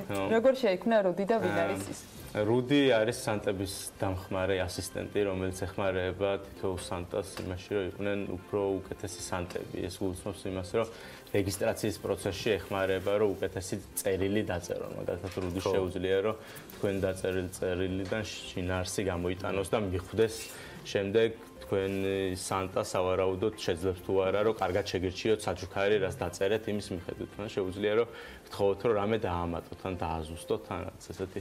ამის შემდეგ რუდი ეხმარება სანტებს უკვე იმაში, რომ გაიცნონ თავისი ადრესატები კარგად და კარგად შეარჩიონ საჩუქრები, იმიტომ რომ ახალი წლის ექსპერტი რო არის, ძალიან ბევრ საახალწლო საჩუქარსაც იცნობს, რომელიც აჩუქე ქართულის ფარგლებში არის შექმნილი ქართული ბიზნესების მიერ და აი ამ ძალიან ბევრიაც 1000-ზე მეტი ბიზნესი არის უკვე აჩუქე ქართულში ჩართული და 10,000-ზე მეტი პროდუქტი არის სასაჩუქრე, რომელსაც რუდი ძალიან კარგად იცნობს და შეუძლია რომ რჩევები მიცეს სანტებს რა გაახარებს სავარაუდოდ მათ ადრესს. ქართული ბიზნესის ექსპერტია. ვიცის თამაში ჩართული მონაწილეების სანტები ვინ არიან? ეგეც იცის და სურვილებიც იცის რა. და მე ვინმე რომ გამოტეხოს ეს რუდი ვინ არის? ცოტა რთულად გამოსატეხი ექსპერტია რუდი. აი ამიტომ თქვი საახალწლო ექსპერტია თქო, არ არსებობს წესები და არ ყოიოს, აი ძალიან მკაცრად იცავს და იცის რამდენად დიდი მნიშვნელობა აქვს გულით გაცემულ პატარა საჩუქარსაც კი.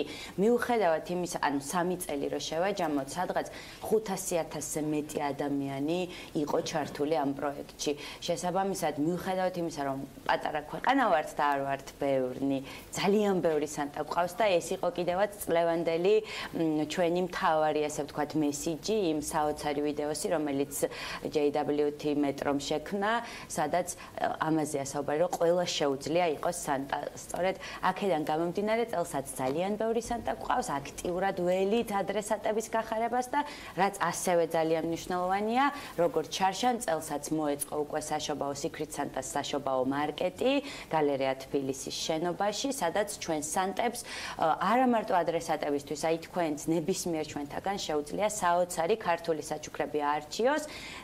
საქართველოს ფოსტის წარმომადგენლობაც იქვე არის და პროექტში ჩართული ადამიანები იქვე შეძლებენ ადგილიდანვე საჩუქრის გაგზავნას. ხაზგასმოვართ, წარმოებული, შექმნილი ქართული პროდუქტი, ეს ასევე ერთ-ერთი ის არის, ხო? ალბათ მთავარი თემა, რაც წამოწეულია რუდის და რუდის შემქმნელების მიერ. ნამდვილად, იმიტომ რომ Secret Santa არის ძალიან კარგი პლატფორმა ქართული ბიზნესებისთვის, ბევრი ქართული მცირე მეწარმე ქმნის პროდუქტებს, რომელიც არის სასაჩუქრე პროდუქტები. მოკლედ ახალ წელს ძალიან ბევრი ადამიანს რო გაუხარდება ეგეთი პროდუქტები. რომელიც სრულიად უნიკალური და განსხვავებულია ყველა ტრადიციული. იმიტომ ხელნაკეთია მათი ძალიან დიდი ნაწილი. და ზუსტად ამიტომ აი Secret Santa-ში რო 500,000-ზე მეტი ადამიანი არის უკვე ჩართული, ეს ქართული ბიზნესებისთვის ძალიან კარგი შესაძლებლობა არის იმისთვის, რომ თავისი პროდუქტები მიაწვდინონ ზუსტად აი ამ ადამიანებს, ვინც საჩუქარს ეძებენ ახალ წელს თავისი Secret Santa-s ადრესატებისთვისაც და თავისი მეგობრებისთვის, ნათესავებისთვის ოჯახის და ყველაზე მნიშვნელოვანი არის აქ ისიც, რომ რუდი იმდენად ჭკვიანია, ну ჯერ კი ძალიან პატარაა და მომავალ წელს გაცილებით უფრო ჭკვიანი იქნება, მაგრამ ძალიან მნიშვნელოვანი რაღაცები დაიმახსოვრა და ამ ჩვენ ქართულ პატარა ბიზნესებს აძლევს გარკვეულ ტრენდებს და მიმართულებებს, იმიტომ რომ კარგად აანალიზებს ადრესატების წერილებს, ვის რა უნდა, რა არის უფრო ტრენდული, აქტუალური და რა მიმართულებები და შესაბამისად ჩვენ აჩუქე ქართულის პლატფორმაზე გაერთიანებულ ბიზნესებს ვაძლევთ მიმართულებას, რომ რა საჩუქარი იქნება მოთხოვნადი პირობითად, რო ვთქვათ, მაგალითად დროა რუდი BMG-ში მოვიწვიოთ საქმიანი დილის რაიმე პროექტის თანაწამყვანი. დიდი იმედი მაქვს რომ მომავალ იქნება. ამის შესაძლებლობა რომ მოვიწვიოთ. თათმინდაზე რო იყაროს. ყველანი გალერეა თბილისში ქართულ პოსტას მიაღწიეთ საქართველოს ბანკის არაჩვეულებრივი ამბავი არის ამოქოქილი ბოლომდე, ვისაც გსურთ რომ გარდა იმისა რომ ამ არაჩვეულებრივ ღონისძიებაში ჩაერთოთ, დაუჭიროთ მხარი ყველაფერსაც საქართველოში იწარმოება, მიიღეთ ამ ყველაფერში მონაწილეობა, საქართველოს ბანკი არც 2018 წლის მიჯნაზე იშლის თავისას და სრულად ბოლომდე ასოცირდება მასთან ჩვენთვის ყველასთვის გამორჩეული დღესასწაულები. ხათუნა უღრმესი მადლობა. დიდი მადლობა. ბრძანებისთვის ხათუნა კაკაბაძე, საქართველოს ბანკის საზოგადოებასთან ურთიერთობის სამსახურის ხელმძღვანელი და გაგა დარსალია, რედბერის თანადამფუძნებელი. გაგა, მადლობა. მოგცეთ შევახსენოთ საიდუმლო სანტას თამაში ჩართულ მონაწილეებს, რომ 31 დეკემბრამდე ისინი შეძლებენ, რომ ადრესაც გააგზავნონ საჩუქარი. და საჩუქარი აუცილებელია, იმიტომ რომ გაახალოთ და რეალურად იყოთ იმ ჯადოსნობის მონაწილეები, რაშიც ჩაერთეთ. სხვათა შორის Secret Santa არ არის არც ისე ვთქვათ ახალი ხილი არის და მათ შორის ყველა ცდილობს, რომ თავადაც ითამაშონ, ასე ხდება BMG-შიც და ერთი რუდი გიორგის Secret Santa-საც, რომელიც საქმიანი დილის მაყურებლებს ბოდიშს მოუხდის, რომ ასეთი ჩვენი საეთერო რაღაცას პირდაპირ ეთერში გამიკეთებთ. გამოვიყენეთ და გიორგის საჩუქარი იქნება პირდაპირ ეთერში. ამასობაში შემოგაემზადებიან მარიშკა და ანუკა და ისინი შემოგვერდებიან. გიორგი ძალიან დიდი ფანი ვარ და ძალიან ვაფასებ იმას, თუ ასაკეთებს, განსაკუთრებით ამ ბიზნეს ჟურნალისტიკაში, რომელიც აი ყოველთვის ვთვლი, რომ ერთ-ერთი რთული, ასე ვთქვათ, სფეროა ჟურნალისტიკაში. ულოცავ და ასე ვთქვათ, დიდი ფანები ვართ მისი, რასაც აკეთებს და როგორ აკეთებს. BMG არის ძალიან მაგარი, გიორგიზე აღარ ვლაპარაკო. გიორგი ხო ძალიან მაგარი არის და რა ვიცი, ყველაფერში ძალიან მაგარი და უფრო მაგარი ყოფილიყო. ყველა სიახლე გიორგის მეშვეობით ცელდება და პირველ სიახლეს მისგან ვიგებწვენ. ასევე მინდა ამუშავოს არის ჩემი მასწავლებელი, იმიტომ რომ პირველად პირდაპირ ეთერში მასთან ვარ და ძალიან კომფორტულად რომ ხომ მასთან თავს და დღესაც ესე კარგად რო გამომდის, იმიტომ რომ ეს გიორგის დამსახურება. მინდა მიულოცოთ ამდაგიშობა ახალი წელი. უსურვებ გიორგის, რომ გაცილებით მეტი კონდეს სასაუბრო იმ წარმატებებზე, ახალ კომპანიებზე, ახალ საწარმოებზე გახსნილზე, რაც მგონია, რომ მოხდება ჩვენს ქვეყანაში. გიორგი არის ყველაზე ობიექტური ადამიანი. უსურვებდი იმას, რომ აი ეს მუხტი, რომელიც მას მოაქვს, იმიტომ რომ მე ალბათ ვერავინ ვერ დამითანხმებდა, ყოფილიყავი თუნდაც წამყვანი ან თანაწამყვანი, მაგრამ ის რაც შეულებას ადამიანებს მიცემს თავისუფლების ხარისხი, მიცეს თვით დაჯერება იმისი, რომ მათაც შეუძლიათ, გონია რომ ეს მუხტი არ უნდა დაკარგოს. განსაკუთრებით გამოვყოფდი მის ხარდაჭერას ქალბატონების მიმართ. ჩემი გულწრფელი აზრი არის და ეს ბევრჯერ ჭირად საუბრებშიც მასთანაც და სხვასთანაც ვიტყავთ, რომ გიორგი ისაკაძე და BMG ასრულებს უმნიშვნელოვანეს როლს, რადგან ფაქტურად ყოველი დილა ჩემის და დარწმუნებული ყველა ადამიანის ბიზნეს სექტორში მოღვაწეობს, თუნდაც სახელმწიფოს მხრიდან უყურებს მის გადაცემას, არის მუდამ საინტერესო ნიუსები. მინდა მიულოცო BMG-ს და პირადად გიორგი ისაკაძეს დამდეგი შობა ახალი წელი და გისურვო წარმატებები და ბევრი საინტერესო გადაცემა მომავალ წელს. გიორგი ძალიან დიდი ხანია ვიცნობ და ის რომ მან შექმნა პლატფორმა, სადაც აი ეკონომიკური საკითხების განხილვა ხდება, ჩვენთვის გასაკვირი არ არის, რადგანაც ყოველთვის იყო ჩართული ეკონომიკური საქმიანობის ანალიზში და ვფიქრობ, რომ გაგრძელება ამ საქმის და მიმართულებით ძალიან მნიშვნელოვანი იქნება. Georgi, please accept my most sincere wishes of the prosperous, happy, healthy and joyful new year and all the best for the upcoming Christmas. It was a pleasure for me and really great privilege to meet you. Spend some time with you on your show and I very much hope you will be continuing this way and I hope during the course of next year there will be a chance to meet again. Best of luck to you and your team. Enjoy your Secret Santa. თული მისახვედრე არის რომ გიორგი სანტას ბევრი რუდი ყავს და ვინ არის ეს სანტა მას ცოტა მოგვიანებით გაიგებს. იქამდე საქმიანი დილის ეთერი ყავს გიორგი ხილოცავშობა ახალ წელს წინასწარ. დავა გამეხებული და ხა წარმოვიდგინე. მადლობა ყველა იმ რესპონდენტს დიდი მადლობა ყველას მეგობრებო, არ ვიცი, ყველას არ ვიცი ამ სიუჟეტთან დაკავშირებით ჯერჯერობით და როგორც წესი არ ვიბნევი ხოლმე პირდაპირ ეთერში ეს რაღაცა უნარები გამომიმუშავდა, მაგრამ ამის მოლოდინი მართლა არ მქონდა და უბრალოდ მიხარია რომ BMG ამ კუთხითაც შედგა რომ არაფერი ეს ამდაგვარი რაღაცა წინასწარ შეთანხმება არ ხდება, მაგრამ ვიცი რომ ეხლა მარიშკა და ანუ კი უფრო მეტად გამახარებენ იმედია ყოველ შემთხვევაში. კიდევ ერთხელ დილამშვიდობთ კიდევ ერთხელ ვინც ახლა შემოგვიერთდა, როგორც ეთერის დასაწყისში დავანოსეთ, ამჯერად გადავხედოთ უკვე ჟურნალისტების კურიოზებს, რომლებიც ჩვენს მაყურებელს დარწმუნებული არ ყოველთვის ძალიან აინტერესებს. ერთია როგორები ვართ ტელეეკრანებზე და მეორე როგორები კადრს მიღმა. მთელი წლის განმავლობაში თქვენ ჩვენ ვხედავთ სტანდარტულ სიტუაციებში, თემატიკაც უცვლელი გვაქვს ბიზნესი და ეკონომიკა, დღეს კი უფლებას ვაძლევთ თავს სტანდარტები დავარღვიოთ და განახოთ ჟურნალისტების სასაცილო უჩვეულო და განსხვავებულ ამპლუაში. მაშასე მოდით ერთად ვნახოთ საახალწლო კურიოზები საქმიანი დილის ქალების ნარატივის, საქმის კურსისა და ანალიტიკის ჟურნალისტებისგან. ნახოთ როგორი სერიოზულები არიან წარმატებული ბიზნეს პროექტების კონტენტის შემქმნელები, რა ეშლებათ და როგორები არიან უშუალოდ მუშაობის პროცესში. მე კი აქვე ვისარგებლებ შემთხვევით და წინასწარ მოგილოცავთ დამდეგ შობა ახალწელს წარმატებულ და რა თქმა უნდა საქმიან 2019 წელს გისურვებთ. მოდით ნახოთ. 3 2 1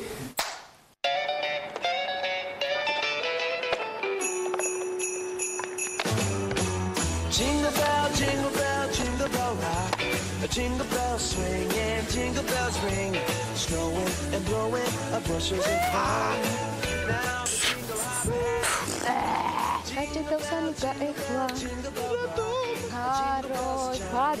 ჩადექი ქარო. მე ვიხდი ყველაფერს მე. In the frosty air, what a bright sign, it's the right sign to rock the night away. Jingle bell time is a swell time. ახალი წლის სკოლაში მოხდი ამას და მას გავაგზავნე. ახლა კი შევხედოთ შიგნით, სადაც აქეთ აკარი. დღეს მე ქალების ნარატივის მაყურებლისთვის ერთ-ერთი ესეთი 60 მოვიდგე. ახლა კი შევხედოთ შიგნით, სადაც დამეთანხმებით რომ საგადასახადო. იმედი თქვენ არ გაინტერესებთ ეს თემები? ყველა ღირსშესანიშნაობების აუმა პატარა. ეს საიდანაც განთავსება. აი, ყომოხოი. კატიკი. Teach me tiger. სიყვარულის ქალაქი ეს ის სახელია, რითაც იტალიის Teach me tiger. სიყვარულის ქალაქი ეს ის სახელწოდება, რითაც იტალიის პატარა ქალაქი ვერონა ნებისმიერ Teach me tiger. სიყვარულის ქალაქი ეს ის სახელია, რითაც Teach me tiger. სიყვარულის ქალაქი ეს ის სახელია, რითაც იტალიის პატარა ქალაქი ვერონა მსოფლიოში ყველა ადამიანისთვის ცნობილია. გააგრძელებს საქმიანობას, ისინი პერმანენტული აქციების გარდა ამისა, წინასაარჩევნო წინასახალწლო საჩუქრებით საკმაოდ მრავალფეროვანი არის. ჯვარი წერია და ამას კიდევ მარიამ ადამიანს არჩევნები მოუბრუნებია და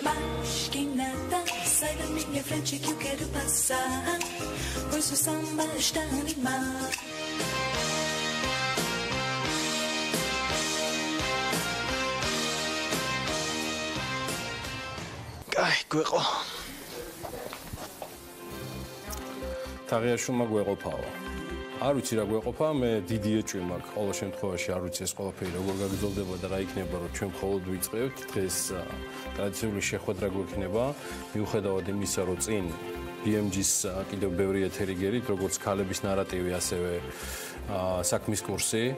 არა, დღეს იქნება ქალების ნარატივი და ანალიტიკა, ელენე კვანჭილაშვილი შეაჯერებს ყველაფერს. დღეს მინდა მაინც გამორჩეულად მოგილოცოთ, ჩემთვის ყოველ შემთხვევაში გამორჩეულად ახალი წელი და მინდა ერთი ვიდეო შემოგთავაზოთ, რომელიც გუშინ საღამოს გავრცელდა. ყოველ შემთხვევაში მინდა მადლობა გადაუხადოთ TBC ბანკს ამ ვიდეოს შექმნისთვის. საკმაოდ დიდი პაუზის შემდეგ მე ამ დიდი ხანი არ მქონია პირადი კონტაქტიც კახი კავსაძესთან. გუშინ მან მიულოცა ახალი წელი მთელ საზოგადოებას და ვიდრე ჩვენი ასე ვთქვათ კვარტეტი დაგემშვიდობებოდეთ, მინდა ვნახოთ ამ ვიდეოს სრული ვერსია საქმიანი დილის ეპილოგურ ნაწილში.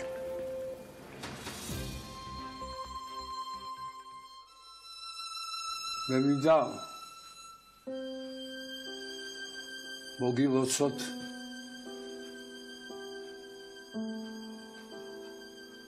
დამდეგი შობა ახალი წელი. ხო? შობა ახალი წელი მოდის.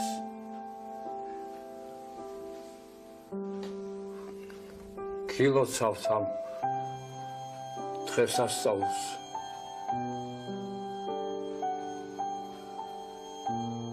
მე მინდა ჩვენს ყველას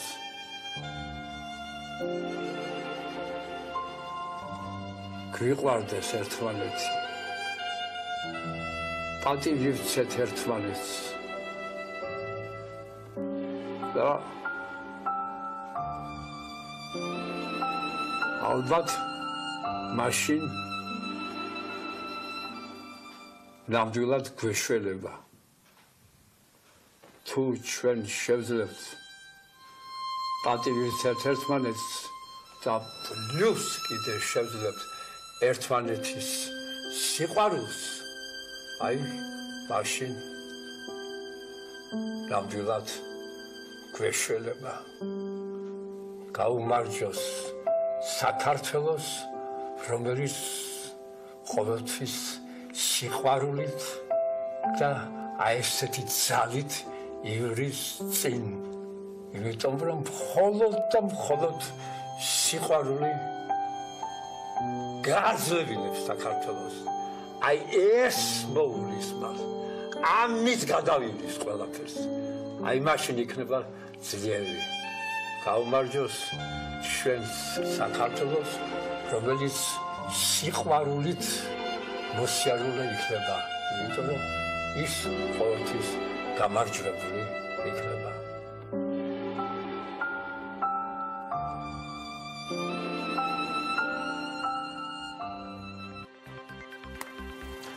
გაუმარჯოს საქართველოს, მას ბევრი გამარჯვება სჭირდება. ჩვენ ვცდილობთ ბიზნეს მედიას და Forbes-ის გუნდი ამ გამარჯვებაში დავდოთ ჩვენი აგური. ამ აგურს ვდებთ წელიწადში 300 დღის განმავლობაში. მადლობა ყველა ჩვენს პარტნიორს, არაჩვეულებრივი 2018 წლისთვის, რომ ჩვენ მოგვეხმარეთ ამ აგურის დადებაში.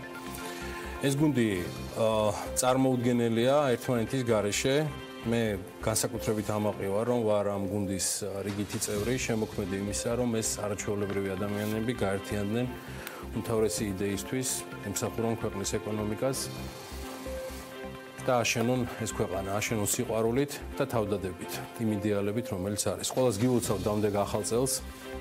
ეს ყველაფერი წარმოუდგენელია შესაბამისი სასმისების გარეშე და იმედია ყველანი მოახერხებთ და ძალიან ღირსეულად აღნიშნავთ ამას ყველაფერს.